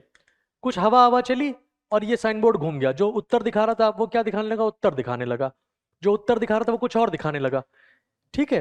अब अगर कोई आदमी, मैंने क्वेश्चन कराया था आपको, कोई आदमी ऐसे जा रहा है, अब जब वो तो ये साइन बोर्ड दिखेगा ना, वो उत्तर समझ के चला जा, सॉरी उत्तर तो है ही ये, मान लो ये पूर्व हो गया। अगर कोई आदमी ये दिशा समझ के गाड़ी से आ रहा है, उसको दिखा रहा है साइन बोर्ड तो ये है, पूर्व देख के चला जा रहा है, उसको लग रहा है कि वो पूर्व जा रहा है, बट एक्चुअली वो कहाँ जा रहा है? वो उत्तर में जा रहा है। तो ये वाले क्वेश्चन हमने किए थे। ठीक बात। इस क्वेश्चन में क्या हो रहा है? इन्होंने इसमें घड़ी का कॉन्सेप्ट मिला दिया है। बोल रहा है जब दोपहर का 12 बजा है, 12 बजे किसी भी टाइम, तो जब 12 बजता है, मिनट की सुई, मिनट की सुई और घंटे की सुई दोनों एक दूसरे के ऊपर आती हैं, किस दिशा को दिखाती हैं? उत्तर की तरफ। तो 12 बजे घड़ी की सुई दिखानी चाहिए उत्तर की तरफ। तो ये है जब हमारा मामला सब कुछ सही है। पर हो क्या रहा है? गलत मामला दिखा रहा है। हो क्या रहा है कि घड़ी की जो सुई 12 बजे है वो उत्तर नहीं दिखा रही, वो क्या दिखा रही है? पश्चिम, मतलब ऊपर की तरफ क्या हो गया है, पश्चिम। मतलब हुआ क्या है, ये जो पश्चिम दिशा है ना, पश्चिम दिशा, ये घूम के पश्चिम का वाला साइन बोर्ड घूम के ऊपर ऊपर की तरफ पश्चिम दिखाने लगा है। मतलब हुआ क्या है कि ये पूरा रोटेट करेगा। अच्छा, लकड़ी का होता है ना, ऐसे बंधा होता है कील से, तो घूमेगा तो ये पूरा घूमेगा ना, ये अकेले थोड़ी ना घूम जाएगा। तो ये क्या हो रहा है, 90 डिग्री, 90 डिग्री क्लॉकवाइज या घड़ी की दिशा में ये बोर्ड घूम रहा है। तो ये जब पश्चिम से ये ऊपर पश्चिम हो गया, तो ये नॉर्थ से क्या हो गया, इस तरफ उत्तर हो जाएगा। नॉर्थ से क्या हो गया, इस तरफ उत्तर हो जाएगा। ये क्या हो जाएगा, दक्षिण हो जाएगा। सॉरी, ये क्या हो जाएगा, ये उत्तर है। सॉरी, पश्चिम इधर आ गया, उत्तर इधर आ गया, इधर पे क्या आ जाएगा, नीचे पूर्व आ जाएगा। और जो साउथ था ये घूम के इधर आ जाएगा, ये हो गया दक्षिण। ये हो गई नई दिशा। अब बोल रहा है भाई एक बात बताओ, कि जब घड़ी की 4:30 बजे, भाई 4:30, 4:30 कैसे बजता है, ये होती है घंटे की सुई, घंटे की सुई, और मिनट की सुई एग्जैक्टली 30 पे आ जाती है मिनट की। तो 4:30 बजे, 4:30 बजे घंटे की सुई एक्चुअली किस दिशा में दिखानी चाहिए, ये कौन सी दिशा होती है, दक्षिण, इस तरफ होती है, दक्षिण पूर्व, ये उसको दिखानी चाहिए। परंतु दिखाएगी किस तरफ, ये कौन सी दिशा हो जाएगी, ये दिशा दक्षिण पूर्व है, बट अभी ये कौन सी दिशा कहलाएगी, उत्तर पूर्व या फिर नॉर्थ ईस्ट। बात समझ में आ गई। तो मैंने आपको बताया था कभी भी इस टाइप के क्वेश्चन होंगे तो आप क्या करोगे, दोनों बना के देख लोगे कितना चेंज हो रहा है, उसके हिसाब से बन जाएगा। तो आंसर वुड बी उत्तर पूर्व। तो ये कौन सा क्वेश्चन था, क्वेश्चन नंबर 48। ठीक बात है, ठीक है, ठीक है। तो ये 48 क्वेश्चन हो गया है। अब 49 नंबर क्वेश्चन करते हैं हम लोग, ठीक। तो ये क्वेश्चन क्या है, 49, ठीक। एक परीक्षा के लिए कुल 500 विद्यार्थियों ने पंजीकरण कराया। इनमें से 24 विद्यार्थियों ने विज्ञान के लिए, 16% विद्यार्थियों ने अंग्रेजी के लिए और 42 विद्यार्थियों ने दोनों के लिए पंजीकरण कराया। अब देखो ये सब सिंपल सिंपल क्वेश्चन है, ऐसे क्वेश्चन को आपको एग्जाम में छोड़ना नहीं है, ठीक है। Simple simple simple simple simple simple question करके ही क्या होगा, हमारा काम बन जाएगा, ठीक है। अब मान लो वेन डायग्राम से करेंगे, कुल कितने विद्यार्थी हैं, कुल 500। अब देखो, या तो आप ऐसे करो, परसेंटेज के टर्म में दिया है, ये संख्या 42 केवल परसेंटेज के टर्म में नहीं दी है। जिन्होंने साइंस लिया वो परसेंटेज है, जिन्होंने अंग्रेजी लिया वो परसेंटेज में दिया हुआ है, दोनों ने नहीं नहीं लिया है। इसका मैं परसेंटेज निकाल लूं, 500 में 42 कितना परसेंट होता है 500 का, क्योंकि हमारा आंसर भी जो है सीधे परसेंटेज में दिया है। वैसे कर सकते हैं, या हर के लिए अलग अलग वैल्यू निकाल लो जो आपको पसंद आए। मान लो हम दिखा लेते हैं विज्ञान, विज्ञान के कितने विद्यार्थी हैं, 24%। 24% मतलब 500 का 24/100, 24×5 120 विद्यार्थी क्या है विज्ञान के। अंग्रेजी के कितने हैं, 16%। 16% किसका, कुल का 16, 500 इंटू 16/100, 16×5 80, और 42 विद्यार्थी जो दोनों ने कराए हैं। तो वेन डायग्राम में ये कौन है, विज्ञान या साइंस, अंग्रेजी, अंग्रेजी, अंग्रेजी। अच्छा, विज्ञान के जो 120 विद्यार्थी हैं, विज्ञान क्या है, ये पूरा विज्ञान है 120। मैं पूछू भाई कितने लोगों ने विज्ञान नहीं लिया है, तो वो उसमें वो विद्यार्थी तो होंगे ही जो केवल विज्ञान पढ़ रहे हैं, इसमें वो भी होंगे जिन्होंने विज्ञान और अंग्रेजी दोनों ली है। अरे बात ठीक है कि नहीं, ठीक है यार। तो ये कुल मिला के कितने हो गए, 120। अंग्रेजी, अंग्रेजी के कुल कितने विद्यार्थी हैं, ये मतलब अंग्रेजी पूरा, इसमें वो लोग भी होंगे जिन्होंने केवल अंग्रेजी ली है और केवल, और अंग्रेजी और विज्ञान दोनों लिया है, कितने हो गए 80। और कुल मिला के बीच में कितने हैं 42। मैंने आपको पढ़ाया था कि जब भी इस टाइप के क्वेश्चन आते हैं तो इनसाइड आउट, ये मैंने आपको पढ़ाया हुआ है, इनसाइड आउट, इनसाइड आउट, अंदर से बाहर की तरफ निकलेंगे।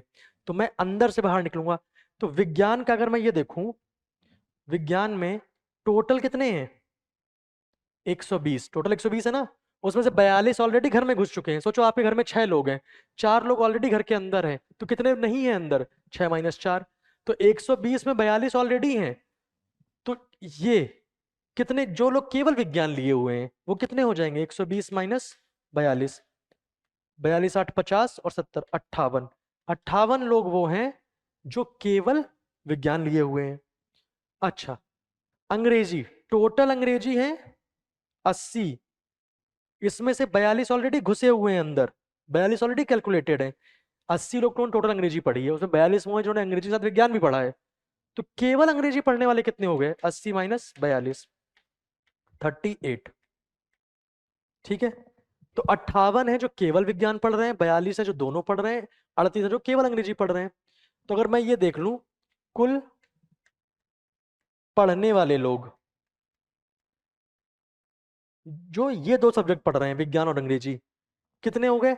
जो केवल विज्ञान पढ़ रहे हैं, जो केवल अंग्रेजी पढ़ रहे हैं, हम इनको कैसे जोड़ते हैं? टोटल कैसे जोड़ते हैं हम, कुल कैसे जोड़ते हैं?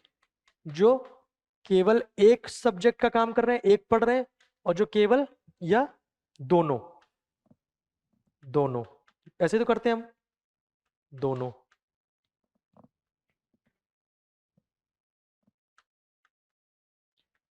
केवल एक कौन है? 58 जो केवल विज्ञान पढ़ रहे हैं, अंग्रेजी जो केवल 38 पढ़ रहे हैं, और दोनों पढ़ने वाले 42। कितने हो गए? 58 2 60 40 100, 138 हो गए जो कुल विद्यार्थी पढ़ रहे हैं। अरे बात ठीक है कि नहीं ठीक है? अंग्रेजी और विज्ञान दोनों। तो ना पढ़ने वाले, अंग्रेजी एंड विज्ञान ना पढ़ने वाले कितने हो जाएंगे? टोटल में से 138 घटा दो, कितना हो गया? 138 और 2 40, 60 62, 362। अरे बात ठीक है कि नहीं ठीक है? बात ठीक है कि नहीं ठीक है? ठीक है। नहीं, ये कुछ गलत घटा दिया मैंने, एक सेकेंड। 58 और 2 60 40 100, 138। ठीक है, तो 500 में आपने अपना अगर घटा दिया मैंने 78। अरे 120 में 42 घटाओगे भाई 78 होता है कैलकुलेशन। देखो ये सिली मिस्टेक होती है इस टाइप की। कितना हो गया? 78। So this would not be 58, it would be 78। तो ये क्या हो जाएगा? 80 माइनस 42। ठीक है, इट इज 78, इट इज 58। सब पूरा गड़बड़ा गया मामला है। तो कैलकुलेशन मिस्टेक नहीं करनी भाई, बिल्कुल। देखो 78 प्लस 38, तो ये हो गया 158। बात ठीक है? 8 8 16 2 18 18 लगा 1 4 4 8 7 15। 500 में से अगर 158 आप घटा दोगे, सो दिस वुड बी 342। तो 342 ऐसे विद्यार्थी हैं जिन्होंने 500 में, जिन्होंने साइंस और मैथ दोनों में रजिस्ट्रेशन नहीं कराया है। तो इनका अगर परसेंटेज निकालूं मैं, तो 342 बटे 500 गुणे 100, ये कट गया। 5 का इसमें भाग दे दो, अगर 5 का इसमें अगर भाग दे दो, तो 5 छक्का 30, 4 5 अच्छे 40, 68.4%। 68.4% विद्यार्थी ऐसे हैं जिन्होंने विज्ञान और गणित दोनों में रजिस्ट्रेशन नहीं कराया, दोनों नहीं पढ़ाई करी। बात समझ में आई कि नहीं आई? अरे आया कि नहीं आया? ठीक है। अच्छा, इसी क्वेश्चन को देखो, अगर मैं आपकी जगह होता है तो मैंने आपको कॉल करके बता दिया। मैं आपकी जगह होता, पेपर देता, तो मैं केवल परसेंटेज में सॉल्व करता। क्यों? क्योंकि भाई सीधे परसेंटेज में, अभी हमने क्या किया, पहले परसेंटेज से निकाले कितने विद्यार्थी पढ़ रहे हैं, फिर जो आंसर आया उसको फिर परसेंटेज में कन्वर्ट किया। इससे अच्छा ये नहीं है कि भाई ये बताओ दोनों कितने लोग पढ़ रहे हैं? 42 विद्यार्थी, केवल एक का परसेंटेज निकाल लूं मैं। 42 विद्यार्थी 500 का कितना परसेंट होते हैं? 42 बटे 500 गुणे 100, आउट ऑफ 500 42, 5 अटे 40 2, 8.4%। बात ठीक है? मैं फिर से अपना डायग्राम बनाऊं, अगर विज्ञान, दूसरा कौन सा है? अंग्रेजी। विज्ञान में है टोटल 24% विद्यार्थी, अंग्रेजी में टोटल है 16% विद्यार्थी। विज्ञान में टोटल 24%, अंग्रेजी में टोटल 16%। अब इनका कॉमन दोनों का क्या है? 8.4%। बात ठीक है? तो अब ये बताओ फिर से, ये टोटल विज्ञान है 24, उसमें 8.4 ऑलरेडी घुसा हुआ है, तो बचा कितना 24 माइनस 8.4, 4 6 10 और 8 5 13, 15.6%। 15.6% विद्यार्थी वे हैं जो केवल विज्ञान पढ़ रहे हैं। ठीक बात है। अच्छा, अब देखो इसको, अंग्रेजी टोटल है 16 और है किसमें इतना 8.4, तो कितना हो गया 4 6 10 8 7 15, टोटल 16% है। और इसमें से कितने हो जाएंगे 7.6%। अरे बात ठीक है।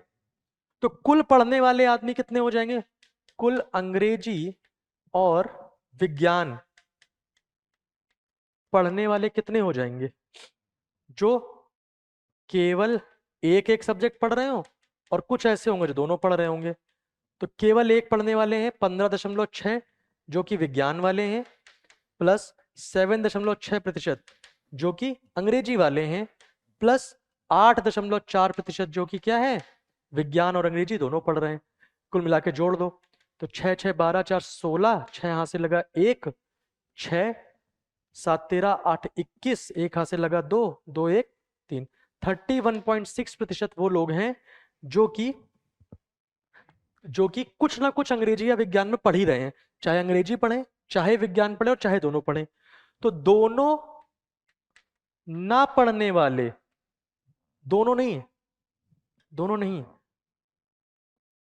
अंग्रेजी और विज्ञान ना पढ़ने वाले जिन्होंने बिल्कुल रजिस्ट्रेशन नहीं कराया है, वो कितने होंगे, परसेंट मतलब क्या होता है 100 की तुलना में 60% नंबर है मेरे, मतलब क्या है 100 में 60, 31.6%, मतलब 100 में 31.6 पढ़ रहे हैं, तो कितने नहीं पढ़ रहे हैं 100 माइनस 31.6, तो 6 4 10, 1 8 9 3 6 9, 68.4%।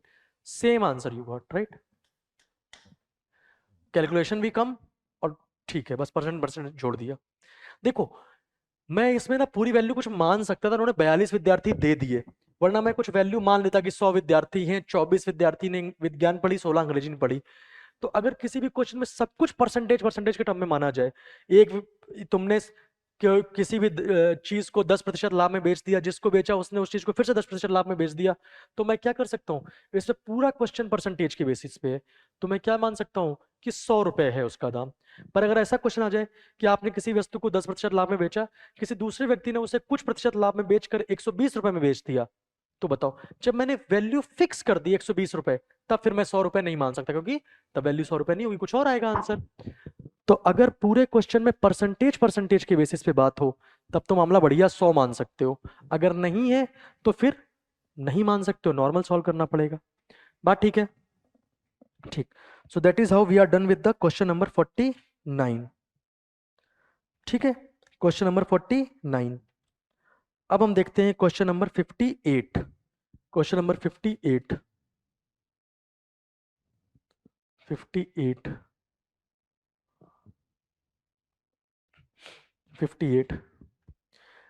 इसमें भी वही दिया हुआ है, हम वही सॉल्व करते हैं इसमें। ठीक है भाई, क्वेश्चन नंबर 58। ठीक, कुछ किताब, ये कथन प्रेमाइस ये हमेशा सही होगा, ये कंक्लूजन इससे दिए हैं सही है कि नहीं।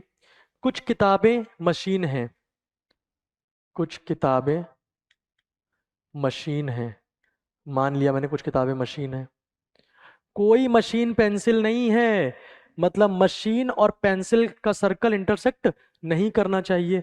तो या तो मैं ऐसे बना दूं कि भाई पेंसिल बिल्कुल अलग है, पर ये किसी ने थोड़ी ना कहा है कि किताबें और पेंसिल टच नहीं कर सकती, तो मैं एक और डायग्राम बना देता हूं, कुछ किताबें मशीन है और कोई मशीन पेंसिल नहीं है, तो पेंसिल मैं इधर बना देता हूं। अरे बात ठीक है। अब बोल रहे सभी पेंसिल लैपटॉप हैं, सभी पेंसिल लैपटॉप हैं, ये जितनी पेंसिल हैं वो सब क्या है लैपटॉप, तो मान लो मैंने ऐसे बना दिया सभी पेंसिल लैपटॉप है। तो जरूरी थोड़ी ना कि पेंसिल, सभी पेंसिल लैपटॉप है मतलब लैपटॉप के अंदर पेंसिल आएंगी, तो बट जरूरी थोड़ी ना कि सर्कल ऐसे ही जाए, ऐसे भी जा सकता है कि कुछ किताबें मशीन है, पेंसिल अलग है और सभी पेंसिल लैपटॉप है, तो ऐसे भी जा सकता है कि लैपटॉप मशीन किताब को टच ही नहीं कर रहा है। सब संभावनाएं हैं, कुछ पेंसिल लैपटॉप हैं, सभी पेंसिल लैपटॉप है, तो या तो क्या हो जाए, ऐसे बना दो आप पूरा लैपटॉप, ठीक है, या पूरे में बना देना, जैसा भी आपको समझ में आए।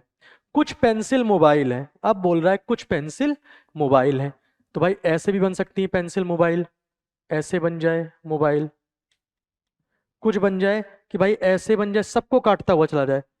कुछ पेंसिल मोबाइल का मतलब है कि पेंसिल और मोबाइल कट करने चाहिए, वो डिफरेंट तरीके से कट कर सकते हैं। पेंसिल और मोबाइल वो डिफरेंट तरीके से कट कर सकते हैं। ये मोबाइल है, बात समझ में, इसमें और भी डायग्राम बन सकते हैं, आप 3-4 बना के देख लो, हमको तो क्या गलत करना है ना। सभी लैपटॉप के मशीन होने की संभावना है, सभी लैपटॉप के मशीन होने की संभावना है, क्या ये बात ठीक है? इसमें भी लैपटॉप, सारे लैपटॉप मशीन नहीं है, सभी मशीनें तो लैपटॉप हो गई बट सभी लैपटॉप मशीन नहीं है। इधर पे भी देखो मशीन ये है, ये लैपटॉप है, ये लैपटॉप है, तो भाई लैपटॉप पूरा लैपटॉप मशीन नहीं है। इधर पे भी क्यों नहीं होगा? क्योंकि भैया कुछ किताबें मशीन है, कोई मशीन पेंसिल नहीं है। तो कुछ किताबें तो मशीन है, मतलब कुछ मशीन क्या है, किताबें हैं, कोई मशीन पेंसिल नहीं है। तो कुछ मशीनें किताबें हैं, कुछ किताबें मशीन है, और कोई मशीन पेंसिल नहीं है। तो भाई कोई मशीन भी पेंसिल नहीं है। और क्या बोल रहा है, सभी पेंसिल लैपटॉप हैं, सभी पेंसिल लैपटॉप हैं, बात ठीक है। तो देखो सभी पेंसिल लैपटॉप हैं, सभी लैपटॉप के मशीन होने की संभावना है क्या? सभी लैपटॉप के मशीन होने की संभावना है क्या? क्या बोल रहा है, सभी पेंसिल लैपटॉप हैं, सभी पेंसिल लैपटॉप हैं, और इसमें बोल रहा है कोई मशीन पेंसिल नहीं है, कोई मशीन पेंसिल नहीं है, कुछ किताबें मशीन है, सभी लैपटॉप के मशीन होने की संभावना। भाई सभी लैपटॉप मशीन कैसे हो जाएंगी? भैया कुछ मशीन तो क्या है, कोई मशीन पेंसिल तो है ही नहीं, कोई मशीन पेंसिल है ही नहीं। तो भाई अगर ये सभी पेंसिल जो है, और सभी पेंसिल जो है वो लैपटॉप है, ठीक है। एक बार सेकंड देखो पहले, कुछ किताबें पेंसिल हैं, कुछ किताबें पेंसिल हैं, इसमें तो भाई किताबें और पेंसिल इंटरसेक्ट नहीं कर रही हैं। एक ऐसा केस मिल गया जिसमें ये गलत हो गया मामला, तो वो गलत, तो सेकंड तो गलत हो गया। थर्ड, कुछ मशीनों के मोबाइल होने की संभावना है, तो भैया कुछ मशीनों के मोबाइल, इसमें मशीन और मोबाइल अलग अलग हैं, गलत बात। इसमें मशीन और मोबाइल, ये मोबाइल है ना पूरा, अगर ये मैं मोबाइल मान लूं, ये पूरा मोबाइल है, ये देखो ये पूरा मोबाइल है और ये मशीन है, ये इंटरसेक्ट कर रही है। हमको एक ऐसा केस मिल गया, हमको एक ऐसा केस मिल गया जिसमें मशीन और मोबाइल इंटरसेक्ट कर रहे हैं, तो क्या हो गया, ये ठीक हो गया। संभावना मतलब क्या होता है, संभावना मतलब क्या होता है, जो चीज, संभावना मतलब क्या होता है कि जो चीज किसी भी एक जगह ठीक तो ठीक है ना, जो भी चीज एक जगह ठीक तो ठीक। Okay, just a second. हाँ, जो भी चीज एक जगह ठीक तो ठीक, दैट इज संभावना, है ना। तो ये संभावना हो गई, संभावना ठीक है। अगर इस ये बोल देते कि कुछ मशीनों के, कुछ मशीन मोबाइल हैं, तो ये हमेशा सही होना चाहिए, बट हमेशा तो सही नहीं है, ठीक। कोई किताब लैपटॉप नहीं है, अरे भैया ये केस देखो ना, कोई किताब लैपटॉप नहीं है, किताब लैपटॉप है एक केस में। जब भी एक भी केस आपको ऐसा मिल जाए जिसमें ये स्टेटमेंट गलत, तो गलत, ठीक। अब मैं पहला स्टेटमेंट जो देख रहा था, देखो it is a confusing statement, तो मैं आपको समझाता हूं, आराम से आराम से देखो इसको। सभी लैपटॉप के मशीन होने की संभावना है, मतलब सभी लैपटॉप जो हैं वो मशीन हो जाएं, ठीक है। ये क्या कह रहा है, सभी पेंसिल लैपटॉप हैं, सभी लैपटॉप के मशीन, देखो हमारा जो लैपटॉप है इसमें मशीन, सारे लैपटॉप मशीन नहीं है, सभी मशीनें तो लैपटॉप हैं। इसमें भी देखो लैपटॉप और मशीन को इंटरसेक्ट कर रहा है, ठीक है, इसमें भी लैपटॉप मशीन को इंटरसेक्ट कर ही नहीं रहा है। तो ये बोल रहा है कि कुछ ऐसा केस बन जाए कि सारी मशीनें, सभी लैपटॉप के मशीन और सारे लैपटॉप इसके अंदर घुस जाए मशीन के अंदर, कुछ ऐसा बोल रहा है, ठीक है। अब आप देखो तीनों केस में आपको संभावना नहीं नजर आ रही है, और ये संभावना क्यों नहीं नजर आ रही है, वो इसलिए नहीं नजर आ रही है क्योंकि बोल रहा है कोई भी मशीन पेंसिल नहीं है, तो जो मशीनें हैं वो पेंसिल अलग है, ठीक है। और बोल रहा है सभी पेंसिल लैपटॉप है, तो जो भी लैपटॉप पेंसिल होंगे, सभी पेंसिल लैपटॉप है, यही तो बोल रहा है, सभी पेंसिल लैपटॉप है। तो जो भी ये इसके अंदर सब क्या है, लैपटॉप, इसके अंदर सब लैपटॉप है। पर इसमें जो ये लैपटॉप जो है, ये वाले लैपटॉप, ये क्या है, पेंसिल। तो जो भी लैपटॉप पेंसिल होंगे वो मशीन तो है ही नहीं ना, क्योंकि कोई मशीन पेंसिल नहीं है। तो कैसे सभी लैपटॉप मशीन हो सकते हैं, नहीं हो सकते हैं। इसका मतलब पहला स्टेटमेंट भी गलत। अदरवाइज आपने तीनों डायग्राम बनाए, किसी में भी आपको वो चीज नहीं दिख रही है, इसका मतलब क्या हो गया कि ये स्टेटमेंट क्या हो गया है, गलत हो गया है। बात ठीक है। तो आप 2-3 डायग्राम बनाओगे, अपने आप चीजें समझ में आ जाएंगी कि इसका क्या सही आंसर है। ठीक बात है। This is question number 58। अब हम करते हैं क्वेश्चन नंबर 64, 64, क्वेश्चन नंबर 64। ठीक,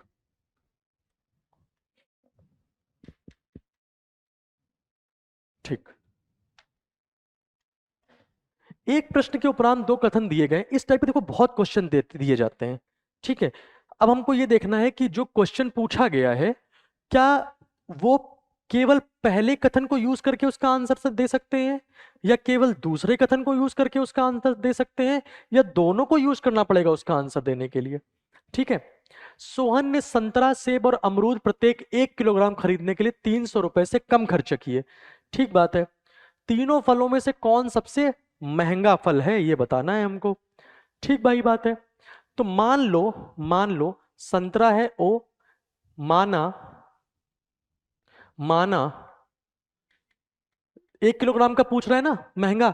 माना 1 किलोग्राम संतरे की कीमत कितनी है। ओ मान लो संतरा ऑरेंज होता है ना, ओ, एप्पल ए, एंड अमरूद गुआवा जी। संतरे की कीमत ओ है, सेब की कीमत ए है, सॉरी एप्पल, हाँ, और अमरूद की कीमत क्या है, जी। ठीक है। तो उसने क्या किया, 1-1 किलो खरीदा, ऑरेंज, एप्पल और गुआवा, ऑरेंज, एप्पल, गुआवा, और उसने क्या किया, 300 रुपए से कम खर्चा किए। तो 300 से कम खर्चा किया तो बराबर नहीं होगा, लेस देन 300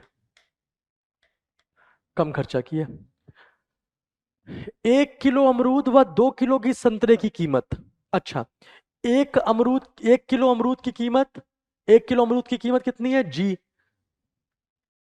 और 2 किलो संतरे की कीमत, 1 किलो संतरे की कीमत ओ है, तो 2 किलो की 2O। तो इन दोनों की अगर कीमत जोड़ दें, 1 किलो अमरूद व 2 किलो संतरे की कीमत, 2 किलो अमरूद, 1 किलो अमरूद की कीमत है जी, तो 2 किलो की 2G, व 1 किलो संतरा मतलब ओ, इनकी कीमत से 1 किलो अमरूद व 2 किलो संतरे की कीमत 2 किलो अमरूद व 1 किलो संतरे की कीमत से कम है, मतलब इसकी कीमत क्या है, ज्यादा है।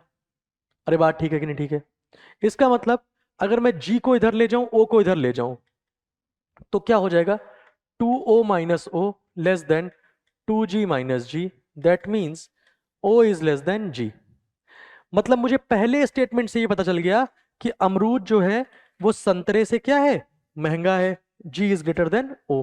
अमरूद जो है संतरे से महंगा है, 1 किलो अमरूद जो है 1 किलो संतरे से ज्यादा महंगा है। ठीक। मतलब पहले स्टेटमेंट से हमको ये नहीं पता चला कि सबसे महंगा कौन है।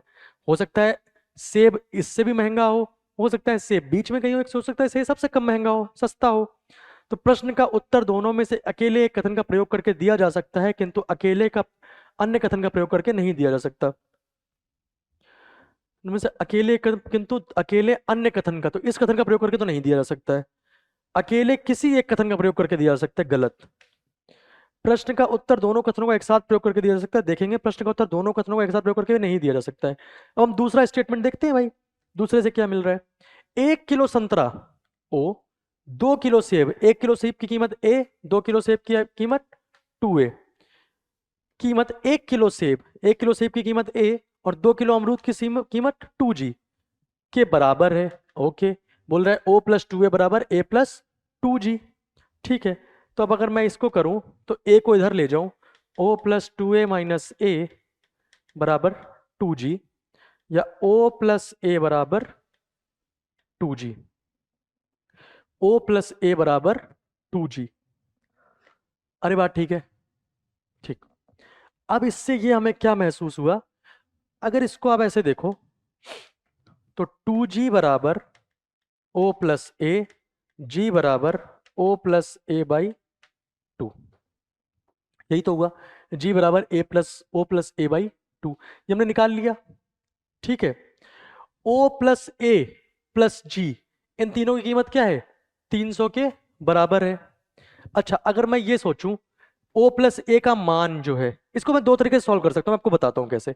O प्लस ए की वैल्यू है 2G, इसको आप यहां पुट कर दो, तो O प्लस ए की जगह रख दो 2G plus G less than 300, 3G less than 300, तो G का मान क्या होगा? 300 बटे 3 से कम या 100 रुपए। इसका मतलब आपको ये मिल गया कि G का मान जो है 100 रुपए से कम है, अमरूद जो है 100 रुपए से सस्ता है। अच्छा, अमरूद 100 से सस्ता है, और जो ये है संतरा, ये भी क्या है? ये अमरूद से भी सस्ता है, तो जो संतरे की कीमत होगी वो भी क्या होगी? अमरूद अमरूद से और कम होगी। तो इसने क्या किया कि लिए 300 रुपए से कम खर्च किए हैं। ठीक है, तो इसका मतलब है अगर ये भी 100 से कम, मान लो 90 रुपए, और संतरा जो है, मान लिया अमरूद 90 रुपए, 100 रुपए से कम, संतरा जो है अमरूद से भी कम, मान लो 80 रुपए कम, तो इन दोनों ने मिला के कितना खर्चा किया? 170 रुपए। उसने बोल रहा है 300 रुपए से कम खर्च किए। 300 रुपए से कम मतलब 300 से कम तो है, पर इतना कम तो नहीं होगा, है ना? तो जितना भी मान लो 290 रुपए खर्चा किया टोटल, कुल, तो सेब की कीमत कितनी हो जाएगी? 290 माइनस 170, 120 रुपए, दैट इज 90 और 80 दोनों से ज्यादा। इसका मतलब सेब सबसे महंगा है। बात समझ में आई? ठीक। अगर आपको ये इससे नहीं भी करना है तो आप बस सामान्य भाषा में सोचो, इतना दिमाग लगाना ही नहीं है। बस आप ये सोचो, ये तो मैंने बताया कि आप अंदाजा लगा सकते हो, वरना आप ये सोचो G बराबर O प्लस ए बाई 2, ये क्या हुआ? एक तरफ से O प्लस ए का एवरेज हुआ 2, मान लो एक संख्या है 6 और 2, इसका अगर मैं औसत निकालूं, एवरेज, तो क्या होता है? 6 प्लस 2/2, 8/2, दैट इज 4। 4 जो एवरेज होता है वो क्या होता है? सबसे बड़ी संख्या से कम, सबसे छोटी संख्या से ज्यादा। तो ये अगर एवरेज इसको फिट करना है मुझे, तो सबसे बड़ी संख्या सबसे ऊपर, सबसे छोटी संख्या नीचे, और बीच में एवरेज, यही तो होगा। इस क्वेश्चन में क्या है? जी जो है औसत है ओ और ए का, मतलब अगर सबसे बड़ी संख्या ए है, सबसे छोटी ओ है, तो जी बीच में, या फिर अगर सबसे बड़ी ओ है, ए सबसे छोटी, तो जी बीच में। जी बीच में ही आएगा क्योंकि औसत है, औसत हमेशा बड़ी से छोटा, छोटी से बड़ा होता है। पर मैं बात बोल चुका हूं कि पहले कथन से कि ऑरेंज से महंगा है जी, ऑरेंज से महंगा है जी। इस केस में तो क्या है? ऑरेंज ज्यादा महंगा दिखा रहा है जी से, ये केस पॉसिबल नहीं है। मतलब सबसे महंगा सेब, फिर अमरूद, फिर संतरा। तो दोनों कथनों का प्रयोग करके मैंने क्या कर दिया? आंसर दे दिया। प्रश्नों का एक साथ प्रयोग करके दिया जा सकता है, किंतु अकेले प्रथन का प्रयोग करके नहीं दिया जा सकता, क्योंकि अकेले इस कथन से हमको क्या मिल रहा है? कि संतरा अमरूद से सस्ता है, बस सेब के बारे में कोई बात नहीं हो रही है। दूसरे कथन से क्या मिल रहा है? कि जो अमरूद है वो सेब और संतरे के प्राइस के बीच में है। पर अगर हम पहला कथन नहीं यूज करेंगे तो हमको पता ही नहीं है कि ये वाला ठीक है कि ये ठीक है, संतरा सबसे महंगा है कि सेब सबसे महंगा है। दोनों को एक साथ यूज कर लेंगे तो हो जाएगा काम। तो अगर आपकी कॉन्सेप्चुअल क्लैरिटी है ना, चीजें क्लियर है, आपको क्रिस्टल क्लियर कि भाई ऐसे हो रहा है, ऐसे हो रहा है, अच्छा ऐसा, जो दिया जा रहा है वो मान लो, सेब संतरा अमरूद दिया है, जो दिया है वो मान लो तुरंत, जैसा जैसा बोलता जाए वैसा वैसा करते जाओ, ऑटोमेटिक आंसर मिल जाएगा आपको। अरे बात समझ में आई? ठीक, ये था क्वेश्चन नंबर 64। अब 64 के बाद हमको कौन सा करना है? Question number 67।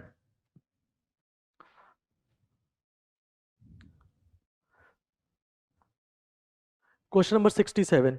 अब देखो 67 तो बहुत सिंपल क्वेश्चन है। इसमें है क्या? कैलेंडर का क्वेश्चन है, जैसे हम क्वेश्चन क्लास में करते रहे हैं वही क्वेश्चन है, कुछ है ही नहीं। मैंने एक बार बताओ, मैंने बोला था जो नंबर 7 है, 7, 7 is very important. Why it is important? क्यों? महेंद्र सिंह धोनी का लकी नंबर है 7, है ना? CR7, ठीक है। और 7 क्यों इंपॉर्टेंट है? मैक्स म्यूलर ने कुछ बोला है ह्यूमन माइंड के बारे में, उसलिए भी इंपॉर्टेंट हो जाता है ये। और किस लिए इंपॉर्टेंट है 7? क्योंकि हर 7वें दिन दिन रिपीट करता है। जैसे अगर किसी दिन मंडे है तो दोबारा मंडे कब आएगा? 7 दिन बाद नहीं, 7वें दिन। मंडे का हो गया Tuesday, Wednesday, Thursday, Friday, Saturday, Sunday, Monday. 7वां दिन, नॉट 7 दिन बाद। 7 दिन बाद तो क्या होता है, 8वां दिन हो जाता है 7 दिन बाद। इसलिए हम 7 बहुत इंपॉर्टेंट मानते हैं। और 7, जैसे अगर 1 तारीख को कोई दिन है, लेट से मंडे, अगला मंडे कब आएगा? 7वें दिन, मतलब +7, 8 तारीख को। फिर मंडे कब आएगा? +7, 15। फिर +7, 22। फिर +7, 29। ऐसे। That is why the number 7 becomes very important. और फिर ऑड डेज वगैरह निकालने में हम 7 का यूज करते हैं। क्यों? क्योंकि एक हफ्ते में 7 दिन होते हैं। ये सब मैं बता चुका हूं आपको। तो पूछ रहा दिसंबर 2002 में किस तिथि को बुधवार था? तो दिसंबर का देखेंगे। हम एक काम करते हैं, 2001 तो पूरे वर्ष ले लेता हूं, ठीक है। और मान लो 1 दिसंबर को निकाल लें कौन सा दिन है, उस हिसाब से हम कैलकुलेट कर लेंगे। 2001 तो पूरे साल हो गए, और 2002 का मैं क्या क्या ले रहा हूं? जनवरी, फरवरी, मार्च, अप्रैल, अप्रैल, उसके बाद मई, जून, जुलाई, अगस्त, सितंबर, अक्टूबर, नवंबर, दिसंबर। ठीक है। 2000 तो मैंने सबसे पहले बोला था कि देखो वर्ष लीप वर्ष है कि नहीं। तो 2002 वर्ष है ना, ये 2001 तक का तो हो गया। 2002, 2002 बटे 4 करोगे तो कंप्लीटली डिविजिबल, पूर्णतया विभाजित नहीं है। अतः यह क्या है? लीप वर्ष नहीं है। मैंने आपको बोला था कि कभी भी यूपीएससी आपसे चाहेगा कि आप गलत कर दो कैलेंडर का क्वेश्चन, तो वो कहीं ना कहीं लीप वर्ष डाल देगा बीच में। यही हड़बड़ी में गलती कर देंगे, अरे लीप वर्ष, और तुमने नॉन लीप ईयर करके सॉल्व कर दिया। बात ठीक है? ठीक। तो लीप ईयर वर्ष नहीं है तो कोई टेंशन ही नहीं है ना। मैंने बताया था लीप वर्ष की क्या कंडीशन होती है। नॉर्मल ईयर्स में 4 से विभाजित होना चाहिए, और जब सेंचुरी ईयर हो, शताब्दी वर्ष, 100, 200, 300, 400, 500, 100 के मल्टीपल में, तब तब क्या होना चाहिए? 400 से विभाजित होना चाहिए। ठीक है। 2001, इसको मैं कैसे लिख सकता हूं? 400 गुणे 5, क्योंकि हर 400 साल में कितने ऑड डेज होते हैं? 0 ऑड डे। तो 0 × 5, 0 विषम दिन।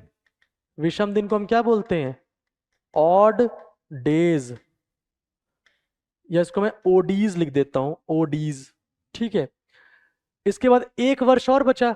अब उसमें कोई लीप ईयर तो होगा नहीं, तो एक वर्ष बचा, और चूंकि ये नॉन लीप ईयर है तो एक ऑड डे होगा। बात ठीक है? इसको हम जोड़ेंगे। जनवरी में 31 दिन, फरवरी में 28 दिन, क्योंकि नॉन लीप ईयर है, राइट, नॉन लीप ईयर। मार्च में 31, अप्रैल में 30, 31, 30, 31, 31, 30, अक्टूबर में 31, 30। मान लो 1 दिसंबर का निकाल रहे हैं, तो हम ये 1 दिसंबर का निकाल रहे हैं। 1 दिसंबर 2002 को कौन सा दिन है? मैंने आपको क्लास में पढ़ाया 2 टाइप के क्वेश्चन होंगे, जिसमें कोई रेफरेंस डेट दी होगी, जिसमें कोई रेफरेंस डेट नहीं दी होगी। तो इसमें रेफरेंस डेट जो है वो नहीं दी है। रेफरेंस डेट क्या होता है कि मान लो दे दे 15 नवंबर 2002 को संडे है, तो बताओ 1 दिसंबर 2002 को कौन सा दिन होगा? तो एक के सापेक्ष निकालना है। इसमें तो बस एक दे दिया, भाई दिसंबर 2002 में बताओ किस तिथि को ये दिन था, बताते रहो, कोई रेफरेंस नहीं दी है। ठीक है। अब सब में 7 से भाग देंगे, ऑड डे निकालेंगे। 7 चौको 28, 3 ऑड डे। 7 चौको 28, 0 odd day, 3 odd day, 2 odd day, 3 odd day, 2 odd day, 3 odd day, 3 odd day, 2 odd day, 3 odd day, 2 odd day, और ये एक जो बचा है 1 दिसंबर का, वो तो है ही। इन सबको जोड़ डालो। 1 + 3 4, 3 7, 2 9, 3 12, 2 14, 3 17, 3 20, 2 22, 3 23, 2 25, और 1 26। ठीक है। अब अगर आप इसको जोड़ डालो पूरा, एक बार इसको सही से जोड़ना है, एक बार इसको, क्या आ रहा है? 3 3, 2 3 2, फिर 3 3 2, 3 3 2, 3 2, 1, जोड़ो इसको। 1 3 4, 3 7, 2 9, 3 12, 2 14, 3 17, 3 20, 2 22, 3 25, 2 27, 1 28। इन सबको अगर जोड़ दो आप, तो टोटल आ रहा है 28। 28 ऑड डेज। 28 संख्या 7 से बड़ी है तो 28 को फिर 7 से भाग दो, 7 चौको 28, 0 बचा, 0 ऑड डेज। 0 ऑड डे मतलब संडे, 1 मतलब मंडे, 2 मतलब ट्यूसडे, 3 मतलब वेंसडे। मतलब क्या हुआ, 1 दिसंबर को क्या निकला, 0 ऑड डे है तो संडे या रविवार। अगर 1 को रविवार है तो बुधवार के बारे में पूछ रहा है ना, बुधवार मतलब वेंसडे, तो 1 को अगर रविवार है तो रविवार, सोमवार, मंगलवार, बुधवार, तीसरा दिन तो 2, 3 और 4 तारीख को। 4 तारीख को क्या होगा, पहला बुधवार होगा, बुधवार अगर मैं देख रहा हूं। अगला बुधवार कब होगा, 4 में से 7 जोड़ दो, कितना हो गया, 11 तारीख। अगला बुधवार हर 7वें दिन, 18 तारीख। अगला बुधवार 18 + 7 25 तारीख। 4, 11, 18, 25 को होगा बुधवार। That is the option C. समझ में आ गया। तो सिंपल सिंपल क्वेश्चन है कैलेंडर के, कितना सिंपल क्वेश्चन था। मैंने आपको एक्सप्लेन कर रहा हूँ, इससे टाइम भी लग रहा है, वरना आपकी अगर एनफ प्रैक्टिस है तो आप तुरंत तुरंत तुरंत तुरंत करते जाएंगे। और यही फायदा होता है टेस्ट सीरीज का, टेस्ट का फायदा होता है, आपको पता चलता है कि आप क्या सही कर रहे हैं और क्या सही नहीं कर रहे हैं, या कहाँ आपको इंप्रूवमेंट करना है। ठीक है, तो क्वेश्चन नंबर 67 हो गया है। अब विल डिस्कस क्वेश्चन नंबर 68, 68वां क्वेश्चन। ठीक है, 68वें क्वेश्चन में क्या है, 6 व्यक्तियों P, Q, R, S, T और U को एक गोलाकार मेज के चारों ओर बैठाया जाना है। ठीक बात है। उन तरीकों की संख्या ज्ञात कीजिए जिसमें P के दाईं ओर या तो Q या R हो तथा Q के दाईं ओर या तो R या S हो। अब देखो, this is not a question of reasoning completely, reasoning का पूरी तरह से क्वेश्चन नहीं है ये, है ना, क्योंकि इसमें क्या हुआ है, इसमें सीटिंग अरेंजमेंट, क्रम व्यवस्था और परमुटेशन कॉम्बिनेशन, क्रमचय संचय, इसका भी कॉन्सेप्ट का यूज हुआ है इसमें। पर ठीक है, हम क्रमचय संचय को इतना ज्यादा यूज नहीं करेंगे, हम इसको समझ के यूज करेंगे। ठीक है, जो बोला जाए वो करो, यही मैंने आपको बताया हमेशा। ठीक बात है। क्या बोल रहे हैं इसमें, 6 व्यक्ति हैं P, Q, R, S, T और U। जो बोला जाए वो लिखो, P, Q, R, S, T, U, ये 6 व्यक्ति हैं। ठीक है, अच्छा, ये गोलाकार मेज के चारों ओर बैठे हुए हैं। हमेशा मैंने बोला सर्कुलर अरेंजमेंट में, वृत्तीय व्यवस्था में आपको ये ध्यान रखना है कि सभी केंद्र की तरफ देख रहे हैं या केंद्र के विपरीत। नहीं दिया हुआ है इसमें कुछ भी, है ना। मैंने कहा था कभी भी सीटिंग अरेंजमेंट का क्वेश्चन आए तो एक बार सरसरी निगाह से पूरा क्वेश्चन पढ़ डालो, एक बार पूरा पढ़ डालो कि कहीं तो नहीं दिया हुआ है कि वो केंद्र की तरफ दिए हैं या केंद्र के अपोजिट। हो सकता है 6 लाइन का क्वेश्चन हो और आपने मान लिया हो कि अपोजिट की तरफ बैठे हैं या केंद्र की तरफ बैठे हुए हैं, और 6 लाइन में आखिरी लाइन में उन्होंने दिया हो कि सभी केंद्र की तरफ बैठे हैं, तो आप पूरा क्वेश्चन करते रहे केंद्र की तरफ देख के, एंड में उन्होंने बोल दिया कि सभी केंद्र के विपरीत देख रहे हैं। तो ये काम ही नहीं करना हमको। हम क्या करेंगे, सरसरी निगाह से 10 सेकंड 5 सेकंड में पूरा क्वेश्चन पढ़ डालेंगे। बस हमारी नजरें ये ढूंढनी चाहिए कि कहीं ये तो नहीं दिया है कि वो केंद्र की तरफ दिए हैं या विपरीत। ठीक है, इसमें हमने पूरा पढ़ लिया, इसमें कुछ नहीं दिया है। जब नहीं दिया है तो मान लो कि केंद्र के विपरीत, सॉरी, केंद्र की तरफ सब लोग मुंह किए हुए हैं। ठीक है, ठीक बात। 6 व्यक्ति हैं P, Q, R, S, T और U को एक गोलाकार मेज में बैठाया गया है। तो भाई 6 व्यक्ति हैं, 6, 1, 2, 3, 4, 5, 6 स्थान ऐसे हैं। ठीक है, P, मान लो हमने P को बैठा दिया, बोल रहा है P के दाईं ओर या तो Q हो या R हो। तो भाई अगर केंद्र की तरफ बैठा है P, दाईं क्या होगा, राइट हैंड साइड ये होगा, तो Q ये हो जाएगा। या तो P हो या R हो, P Q भी हो सकता है, या बोल रहा है भाई एक और अरेंजमेंट पॉसिबल है जिसमें P के दाईं ओर क्या है, R। अरे बात समझ में आई कि नहीं आई, कोई कठिन बात नहीं है। दाईं ओर या तो Q हो या R हो, तथा Q के दाईं ओर या तो R या S हो। दूसरी कंडीशन भी दी है, या तो Q के दाईं ओर क्या है, या तो R है या S है। अच्छा, इधर पे Q सेंटर की तरफ देख रहा है, Q के दाईं ओर क्या है, R, या फिर Q के दाईं ओर क्या है, S। अच्छा, इधर पे तो हमने Q बनाया नहीं, तो एक और पॉसिबिलिटी हम बना लेते हैं, P, जिसमें P के दाईं ओर R है। अब हमें Q नहीं पता है, तो हमने Q और S को, क्योंकि Q अगर बैठा है तो Q के दाईं ओर क्या होना है, S। ये एक कॉम्बिनेशन। अरे बात ठीक है, 3 संभावनाएं हुई। अब इसमें बैठा लो लोगों को, सोचो। अभी हम क्रमचय संख्या तो लगा लेंगे, हम पहले ध्यान से देखते हैं हो क्या रहा है। P, Q, R ये फिक्स है, इसमें क्या होता है, वृत्तीय व्यवस्था में, सर्कुलर अरेंजमेंट में, रैखिक व्यवस्था से कैसे अंतर होता है, लीनियर अरेंजमेंट से कैसे।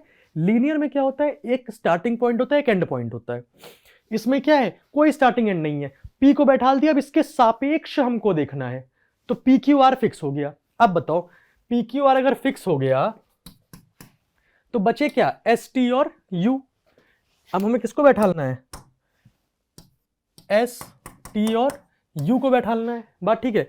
मान लो ये जगह है, इस जगह में कितनी तरह से लोग बैठ सकते हैं, एस बैठ सकता है, टी बैठ सकता है, यू बैठ सकता है, 3 लोग ये जगह ले सकते हैं, राइट। मान लो एस टी यू में एक आदमी बैठ गया, कोई भी बैठ गया, एस बैठ गया, टी बैठ गया, यू बैठ गया, कितने बचे, 2। इस जगह को कितने लोग ले सकते हैं, 2, वो जो 2 लोग बचे हैं। और एक यहां बैठ गया, एक यहां बैठ गया, तो आखिरी वाले की तो मजबूरी होगी यहां बैठना, तो एक यहां बैठ गया। तो इस तरह से हम बोलते हैं 3 × 2 × 1। बाकी मैं आपको डिटेल में क्लास में पढ़ा चुका हूं और पढ़ाऊंगा भी फिर से।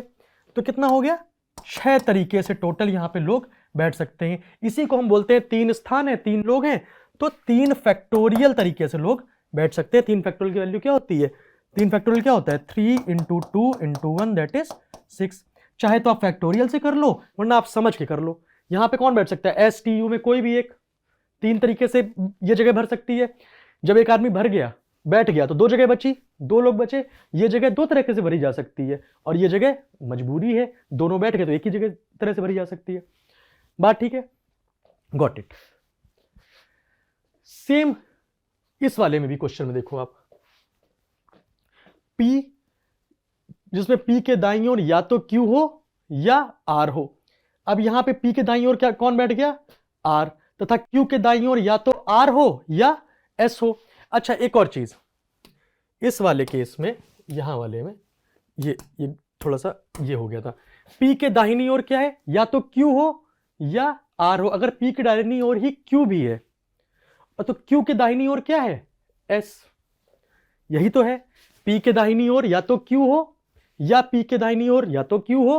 अगर Q बैठा है तो Q के दाहिनी ओर R हो या Q के दाहिनी ओर S हो। और P के दाहिनी ओर जो R था, वो वाली कंडीशन हमने ये ले ली है। बात ठीक है। तो P, ये वो केस है जब P के दाहिने Q, Q के दाहिने R। ये वो वाली कंडीशन है जिसमें P के दाहिने Q, Q के दाहिने S। अच्छा, अगर Q के दाहिने S है, तो ये बताओ आप एक बात कि इस वाले केस में अगेन PQS, PQS 3 बच चुके, बचा क्या है, RT और U। RT अगर U है अगर, तो ये जगह कितनी तरीके से भरी जा सकती है, 3 तरह से। ये अगेन 2, ये एक अगेन 1।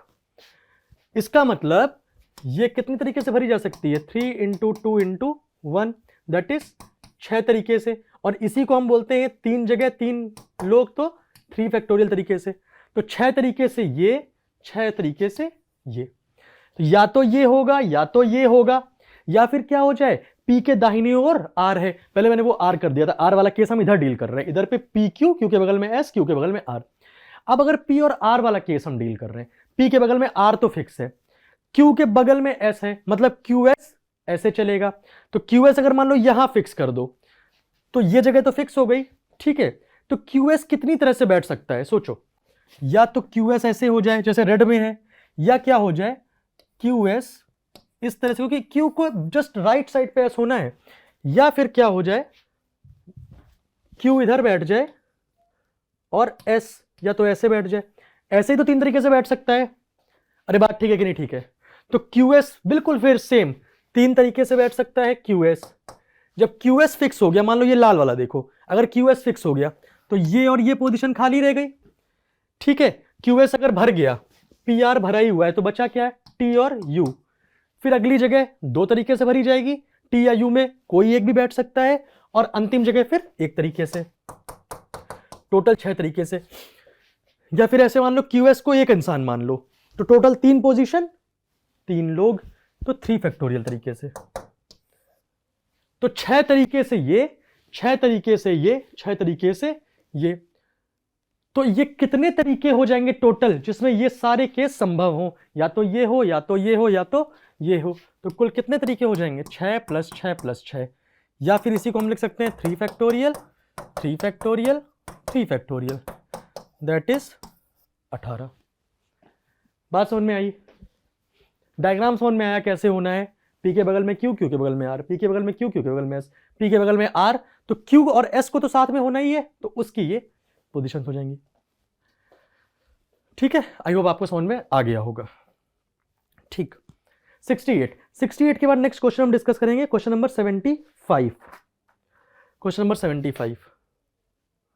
अब देखो क्वेश्चन नंबर जो 75 है, 75, क्वेश्चन नंबर 75, इसमें क्या है? ये है क्वांट बेस्ड रीजनिंग या फिर तार्किक पहेलियां, लॉजिकल पजल्स, है ना, या फिर मात्रात्मक शक्ति आधारित रीजनिंग। एक थैले में 25 पैसे, 50 पैसे और 1 रुपए के कुछ सिक्के हैं। भाई मान लिया, जो देता जाए वो मानते जाओ, अपने आप आंसर आएगा। जो वैल्यू पूछ रहा है उसको मान लो। इसमें कुल सिक्कों की संख्या ABC है, तो भाई मान लो। माना 1 रुपए के सिक्कों की संख्या है A। 1 रुपए के A सिक्के हैं, 50 पैसे के B सिक्के हैं और 25 पैसे के C सिक्के हैं। मान लिया, अरे भाई नहीं दिया है तो मान लो, दिया है तो वैल्यू रख दो, क्या इसमें समस्या है? फिर क्या है, इसमें कुल सिक्कों की संख्या 180 है, मतलब 1 रुपए के, 50 पैसे के, 25 पैसे की संख्या 180 है। मान गए भाई? तथा कुल राशि 120 रुपए है। अच्छा ये बताओ, कुल राशि 120 का मतलब क्या होता है? कि उनकी कुल वैल्यू 120 रुपए है। 1 रुपए के एक सिक्के की वैल्यू कितनी होगी? 1 रुपए। तो 1 रुपए के ए सिक्कों की वैल्यू कितनी होगी? A रुपए, यही तो होगा। 50 पैसे, 100 पैसे में कितना होता है? 1 रुपए। इसलिए 50 पैसे में, ये देखो मैं इतना बेसिक से कर रहा हूं, इतने की जरूरत नहीं है आपको। 50 पैसे, इसलिए 1 पैसे की जगह पहले हम एक एक नियम लगाते हैं ना, इसलिए 1 पैसे में कितने रुपए होंगे? It is not 2, it is 1। दिख रहा होगा वो 1 रुपए है, वो 1 रुपए। तो 1 पैसे में 1/100 रुपए, इसलिए 50 पैसे में कितने रुपए? 1/100 गुणे 50, 2 जीरो 2 जीरो यहां पे, तो 0.5 रुपए, यही तो हुआ। और 25 पैसे में भी निकालना है, तो 25 पैसे में कितने रुपए? 1/100 गुणे 25 या 0.25 रुपए, यही तो हुआ। 100 पैसे में 1 रुपए, 1 पैसे में 1/100, 50 पैसे में 50/100, 0.5 रुपए या आधा रुपया। 25 पैसे 1/100 गुणे 25, 0.25 या चौथाई रुपए, यही तो हुआ। तो अगर एक 50 पैसे के रुपए की कीमत कितनी है? 0.5 रुपए। तो बी की सिक्कों की कीमत कितनी हो जाएगी? 0.5 गुणे बी। एक 25 पैसे के सिक्के की वैल्यू कितनी? 0.25 रुपए। तो टोटल सी सिक्के हैं, तो उनकी वैल्यू कितनी हो जाएगी? 0.25 इंटू सी। कुल राशि कितनी है? 120 रुपए। अच्छा, यदि 1 रुपए के सिक्कों की संख्या 25 पैसे के सिक्कों की संख्या की तुलना में दोगुनी है। 1 रुपए के सिक्कों की संख्या मतलब ए माना है ना, 25 पैसे के सिक्के की संख्या, 25 पैसे के सिक्के कितने माने हमने? सी। मैंने हमेशा आपको क्लास में सिखाया है, कंफ्यूज नहीं होना। 1 रुपए के सिक्के की संख्या ए, ये 25 पैसे वालों की क्या है? दोगुनी। तो इनको बराबर करना, इक्वेशन में क्या करते हैं? इधर भी बराबर, उधर भी बराबर। तो इनको बराबर करना है, तो मैं क्या करूंगा? 1 रुपए के सिक्के दोगुने हैं 25 पैसे वाले ना, अगर मैं 25 वाले कितने हैं? सी हैं। अगर इनको मैं किसी तरह दुगुना कर दूं ना, तो इसके बराबर आ जाएंगे। मतलब ए बराबर सी में 2 का गुणा, ए बराबर 2c, यही तो वैल्यू आई। अरे बात ठीक है? ठीक।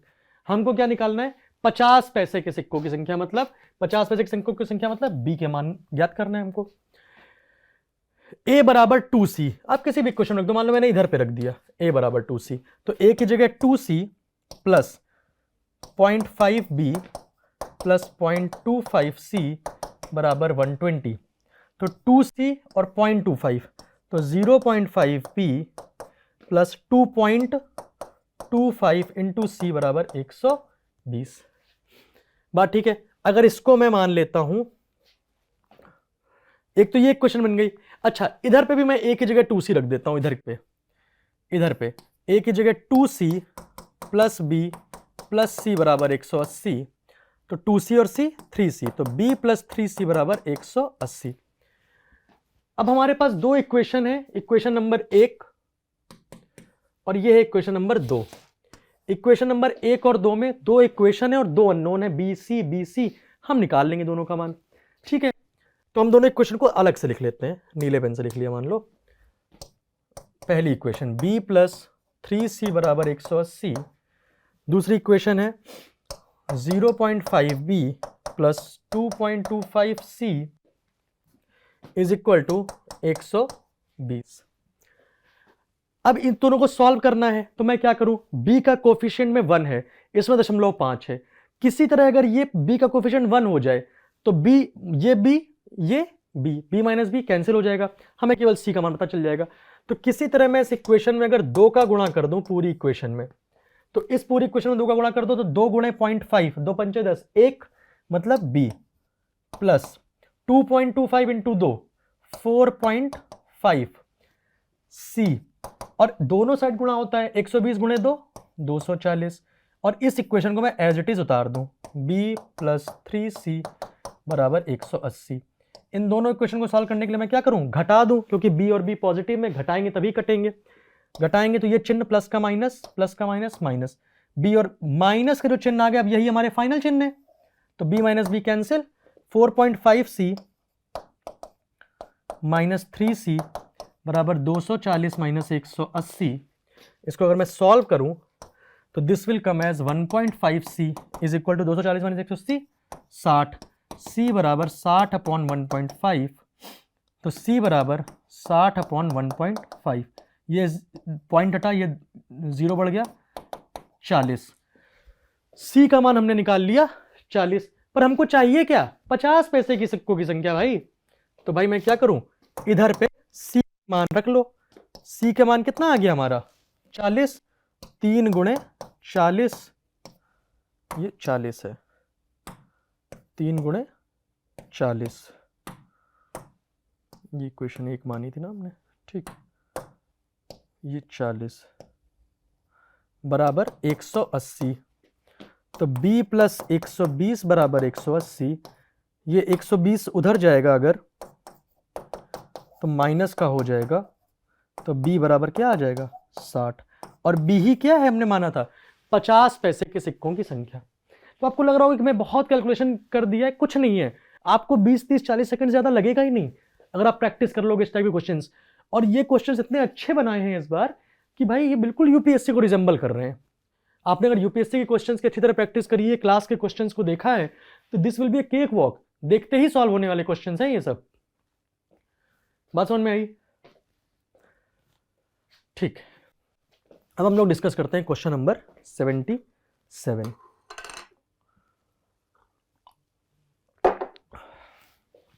ठीक, क्वेश्चन नंबर 77।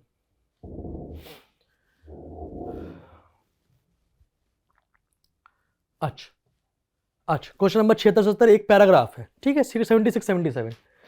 ये क्या है, 8 व्यक्ति अलग अलग मंजिलों में रहते हैं। अच्छा, मैंने आपको जब पढ़ाया था सीटिंग अरेंजमेंट, मैंने कहा था अगर सभी एक पंक्ति में बैठा दिया जाए, इधर इधर, राइट लेफ्ट से राइट या राइट से लेफ्ट, जैसे बैठा दिया जाए, इन्हीं लोगों को, ये तो क्या हुआ, एक स्ट्रेट लाइन में बैठे हुए, रैखिक व्यवस्था हुई, रेखीय व्यवस्था, इन्हीं को अगर मैं उठा के ऐसे कर दूं तो ये क्या बन जाती है, एक बिल्डिंग, पहला फ्लोर, दूसरा फ्लोर, तीसरा फ्लोर, पहला तल, दूसरा तल, तृतीय तल। मैंने आपको कराया भी है तलीय व्यवस्था, फ्लोर मैनेजमेंट, उसी का क्वेश्चन है, ठीक है। मैंने आपको ये भी बताया था, ये तो फिर भी सिंपल है, मैंने आपको ये भी बताया था कि जब तल होते हैं, हम मान के चलते हैं कि हर तल में एक व्यक्ति रहता है, तो हो सकता है 9 तल हो, व्यक्ति 8 ही रह रहे हो। क्यों? क्योंकि एक तल क्या है, खाली है ना, एम्प्टी फ्लोर, ठीक है। तो ये ध्यान रखना है हमको, ठीक है। 8 व्यक्ति अलग अलग मंजिलों अर्थात एक भूतल से 8 तल पर अलग अलग रह रहे हैं, ठीक बात है। तो 8 तो बना लो, 8 क्या दिक्कत है, 1 2, नीचे से बनाओ, 1 2 3 4 5 6 7 8, 8 बन गए भाई। इनकी रैंक भी डाल लो, फर्स्ट फ्लोर, सेकंड फ्लोर, नीचे से है ना भूतल से, 3 4 5 6 7 8, 8 व्यक्ति A B C D E F G H हैं, ठीक है। एच एफ के ठीक नीचे रहता है। जो बोलता जाए वो साइड में लिखते जो अपने आप आपको आंसर मिलेगा। एच एफ के ठीक नीचे रहता है, मतलब अगर एफ यहां पे है उसके ठीक नीचे कौन रहता है? एच। एफ विषम मंजिल संख्या पर रहता है लेकिन तीसरी मंजिल पर नहीं रहता है। एफ अच्छा विषम मंजिल पर रहता है तो कहां कहां रह सकता है? फर्स्ट में रह ले, थर्ड में रह ले, 5 में रह ले, 7 में रह ले।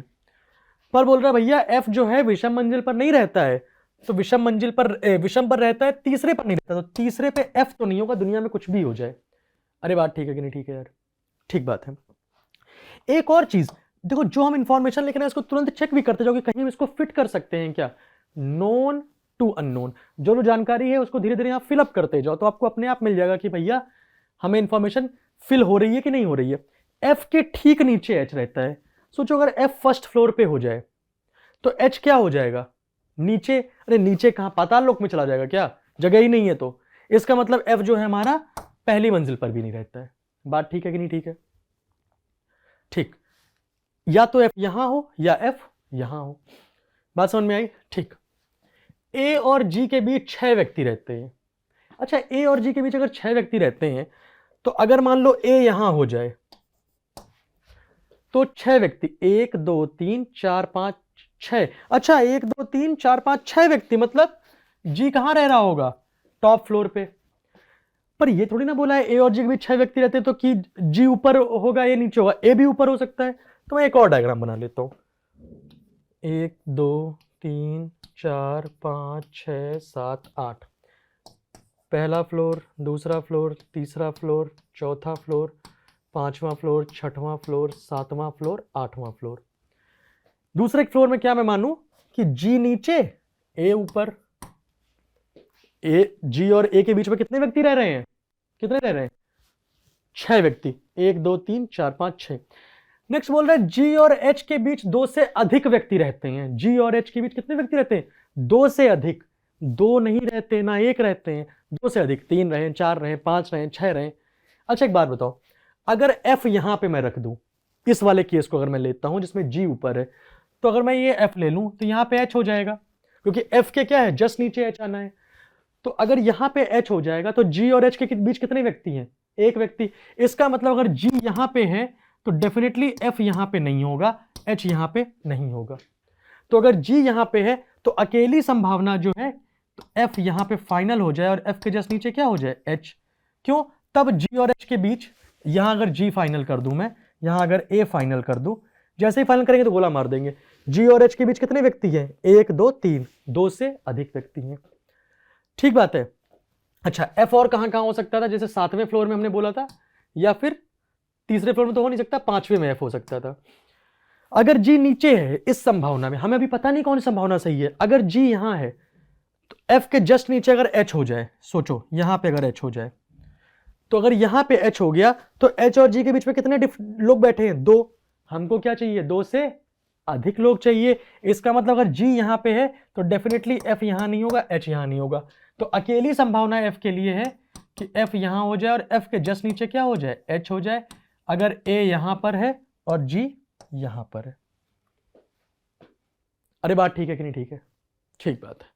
अब देखो, डी ई के ठीक ऊपर लेकिन बी के नीचे रहता है, मतलब ई के जस्ट ऊपर कौन रहता है? डी। लेकिन ये बी के नीचे रहता है। देखो ये नहीं बोला है कि बी के ठीक नीचे। ठीक, ठीक मतलब क्या होता है? तुरंत, इमीडिएटली अबव, इमीडिएटली बिलो, मतलब डी ई के जस्ट ऊपर है, मतलब ईडी का एक ग्रुप है, ईडी ईडी ईडी ऐसे जाएगा, लेकिन डी के ऊपर क्या होगा? बी। अच्छा एक बात बताओ, अगर डी और ई को साथ में होना है, डी और ई को साथ में होना है, ई से जस्ट ऊपर डी, तो या तो ये केस हो जाए कि डी और ई यहां पे आ जाए, डी के जस्ट नीचे ई। बात ठीक है, क्योंकि उनको साथ में होना है हमेशा। लेकिन डी के ऊपर भी रहता है, बिल्कुल ऊपर रहता है या जस्ट ऊपर रहता है कि बहुत ऊपर रहता है नहीं पता, बट उसके ऊपर रहता है। अगर डी और ई यहां पे हो गए तो बी तो कहां होगा? ऊपर तो एक ही जगह बची, वहां जी बैठा हुआ है। इसका मतलब डी और ई यहां पे नहीं होंगे। तो अकेली संभावना डी और ई की कहां है? कि डी यहां हो जाए, ई यहां हो जाए, क्योंकि डी और ई साथ में होने हैं। अरे बात ठीक है कि नहीं? ठीक है, अगर ये केस हो जाए। ठीक। अच्छा, इस वाले केस में भी डी ई के ठीक ऊपर रहता है लेकिन बी के नीचे रहता है, तो या तो क्या हो जाए, डी यहां हो जाए, ई यहां हो जाए, एक संभावना। दूसरी संभावना क्या है, डी ई ऐसे बन जाए। दूसरी संभावना क्या है, मैं अलग अलग कलर से दिखा देता हूं। दूसरी संभावना, चौथे फ्लोर पे डी बैठ जाए, चौथे फ्लोर पे डी और तीसरे फ्लोर पे ई। और अंतिम संभावना क्या हो जाए, पांचवें फ्लोर में डी बैठ जाए और चौथे फ्लोर में ई बैठ जाए। ये संभावनाएं हो सकती है क्योंकि डी और ई को साथ में रहना है। अच्छा एक बात बताओ मुझे, इस वाले केस में अगर डी पांचवें फ्लोर पे और ई यहां पे, तो डी के ऊपर बी कैसे होगा, संभव जगह ही नहीं है, क्योंकि अगर डी और ई यहां पे रख दो तो डी के ऊपर बी होना है ना, कहां जगह बचेगी। अगर डी और ई यहां पे हो गया, यहां पे अगर जो मैं रेड से बना रहा हूं, अगर डी और ई यहां पे हो गया तो इसके ऊपर कहां क्या आना चाहिए, कहीं ना कहीं बी आएगा। अगर डी और ई यहां पे ले लिया, सबको भूल जाओ, डी और ई यहां, तो बी या तो 4 पे आ जाए या 5 पे आ जाए, क्योंकि डी के ऊपर क्या होना है, बी। और अगर मैं येलो वाला ले लेता हूं, डी और ई यहां पे, तो बी का क्या है, बी फिर यहां पे आ जाएगा। बात ठीक है, तो सब संभावनाएं हैं और कोई बात नहीं। अच्छा डी और ई अगर यहां पे है तो बी इसके ऊपर होना है, तो या तो बी यहां हो जाए 6 नंबर पे या यहां पे हो जाए। सी बोल रहा है एफ के ऊपर नहीं रहता है। अरे भाई एफ के नीचे तो सी को जगह ही नहीं मिली, तो सी की मजबूरी है कि यहां होगा। इसका मतलब ये वाला केस संभव नहीं है, ये केस कैंसिल हो गया। क्यों, क्योंकि सी एफ के ऊपर नहीं रहता है, तो पर हमारी मजबूरी क्या, तो सी यहां होगा या यहां होगा, क्योंकि नीचे सी की जगह ही नहीं है, तो यहां नहीं होगा। इसमें बोल रहा है सी एफ के ऊपर नहीं रहता है, बात ठीक है, क्योंकि एफ के ऊपर केवल ए रहता है, तो सी यहां कहीं बैठ रहता होगा। बोल रहा है ई जी के ठीक ऊपर नहीं रहता है, ई जी के ठीक ऊपर नहीं रहता है। तो भाई हमने क्या बोला था कि ई कहां हो सकता है, या तो यहां हो या यहां हो। बोल रहा है ई जी के ठीक ऊपर नहीं रहता है, तो काम खत्म। अगर ई यहां नहीं रहेगा तो डी ई के ऊपर नहीं रहेगा, मतलब फिक्स हो गया, ई यहां हो जाएगा, ई के जस्ट ऊपर डी हो जाएगा। जब यहां डी है तो बी कहां होगा, बी यहां हो जाएगा। और एकमात्र मेंबर कौन बचा, सी बचा। अरे बात ठीक है कि नहीं ठीक है, अरे बात ठीक है कि नहीं ठीक है। ये हमारा पूरा फ्लोरिंग अरेंजमेंट बन गया। सबसे ऊपर A F H B D E C G, ऐसे सोच सोच के कर लेना है। अब देखो ई और एफ के बीच कितने व्यक्ति हैं, ई और एफ के बीच में 1 2 3, डी बी और एच 3 व्यक्ति हैं, 3 हो गया आंसर। बात ठीक है। नेक्स्ट देखो 77, मंजिल संख्या 4 पर कौन रहता है। मंजिल संख्या 4 पर कौन रहता है भाई, ये 4 है, 3 4 5 डी, तो मंजिल संख्या 4 पर कौन रहता है, डी। अरे बात ठीक है कि नहीं ठीक है, ठीक ठीक है। तो ये कितना, अगर आप बस लिखते जाओ, अपने आप सोच सोच के करते जाओ, अपने आप आपको आंसर मिलेगा, कोई टेंशन लेने की जरूरत ही नहीं है आपको, है ना। ठीक है। अच्छा एक क्वेश्चन मैं आपको बताना चाहता हूं, जो मैंने सीरीज वाला क्वेश्चन भी डिस्कस किया था ना आपसे थोड़ी देर पहले, 30 वाला, कौन सा क्वेश्चन नंबर था, question number 6, just a second, question number था वो 24 भी नहीं था, 29 था क्या, 30 था क्वेश्चन नंबर, क्वेश्चन नंबर 30। अगर क्वेश्चन नंबर 30 देखो आप,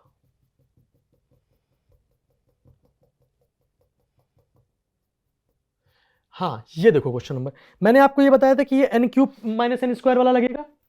मैंने आपको एक और चीज बताई थी कि यूपीएससी अगर क्वेश्चन पूछ रही है, तुमको कुछ ना समझ में आए सीरीज में, बिल्कुल तुम्हारी आंखों के आगे अंधेरा छा गया, लेकिन तुमको क्वेश्चन सॉल्व करना है, तो एक तरीका मैंने बताया था कि तुम्हें कुछ ना समझ में आए ना, तो इस नंबर को लिखो और इसमें 3 लेवल ऑफ डिफरेंस निकाल लो। 3 लेवल ऑफ डिफरेंस मतलब पहले बाद के पद में पहले का अंतर, 4 - 0 प्लस का 4, साइन के साथ लिखना, 18 - 4 प्लस का 14, 48 - 18 प्लस का 30, 100 - 48 प्लस का 52 और 180 - 100 प्लस का 80। अच्छा पहले ये हो गया, इसको हम बोलते हैं first level of difference, primary difference. First level of difference प्रथम तल का अंतर इनको। अब सेकेंड लेवल ऑफ डिफरेंस क्या होता है, जब हम अंतर का अंतर लेते हैं। अब इसमें क्योंकि कोई हमें पैटर्न नहीं मिला है, कोई बात नहीं, 3 तक जाओ, नहीं भी मिल रहा है तो भी अगर पैटर्न मिल जाए तो बढ़िया, नहीं मिल रहा तो 3 तक चले जाओ। 14 - 4 प्लस का 10, 30 - 14 प्लस का 16, 52 - 30 प्लस का 22, 80 - 52 प्लस का 28। अभी भी मुझको पैटर्न नहीं मिल रहा है। ये हो गया दूसरे लेवल का अंतर, 2 डिग्री। आपने फूड प्रोसेसिंग वगैरह में पढ़ा होगा, first degree, second degree, third degree, या आपने इंडस्ट्रीज में पढ़ा होगा, primary industry, secondary industry, tertiary industry, प्राथमिक, द्वितीयक, तृतीयक, है ना। तो ये प्राथमिक, द्वितीयक, इन अंतर का फिर अंतर निकालें। इसको बोलते हैं अंतर के अंतर का अंतर, तृतीयक, third, tertiary, third level of difference. 16 - 10 plus 6, 22 - 16 plus 6। ये हमको नहीं पता, ये हमको नहीं पता। 16 - 10 प्लस 6, 22 - 16 प्लस 6, 28 - 22 प्लस 6। अरे भाई अब एक बात बताओ मेरे को, जब ये प्लस 6 प्लस 6 प्लस 6 तो पैटर्न नहीं मिल गया, सब 6 6 6 है, तो यहां पे क्या होगा, प्लस 6। अब हो क्या रहा था, 10 में से 6 16, 16 6 22, 22 6 28, तो 28 प्लस 6 कितना हो गया, 34। अब क्या हो रहा था, अब हम उल्टा जा रहे हैं, रिवर्स इंजीनियरिंग। 4 10 14, 14 16 30, 30 22 52, 52 28 80, 80 और 30 कितना हो गया, 114। 114 कैसे आया, 80 प्लस 34, ये 80 प्लस 34। अब क्या हो रहा है, 0 प्लस 4 4, 4 14 18, 18 30 48, 48 52 100, 100 80 180, और ये नंबर कितना हो जाएगा, 180 plus 114। If you calculate this will come as 294, जो हमने आंसर n³ माइनस n² से भी निकाला था। तो अगर तुम्हें कुछ ना समझ में आए ना, तो ऐसे भी ये आंसर निकल सकता है। कुछ ना समझ में आए तो first level difference, second level difference, third level difference. बहुत ज्यादा चांस है, 90 95% कि यूपीएससी के क्वेश्चन में ये चीज लग जाएगी। ठीक है, so this completes our reasoning section. ठीक है, अगले पार्ट में आपको क्वांट सेक्शन डिस्कस किया जाएगा। मुझे लगता है कि इससे आपको बहुत कुछ सीखने को मिला होगा, आपका बहुत मोराल बूस्ट हुआ होगा, और डेफिनेटली आपको अगली बार से टेस्ट जरूर देना है। ठीक है, बाकी कोई डाउट हो तो मैं हूं आपके लिए, हमारा पूरा इंस्टीट्यूट है, आप प्लीज हमें बताइए जो भी आपका डाउट हो, we are there for you. बस आप अच्छे से पढ़िए। ठीक है, thank you so much, all the best.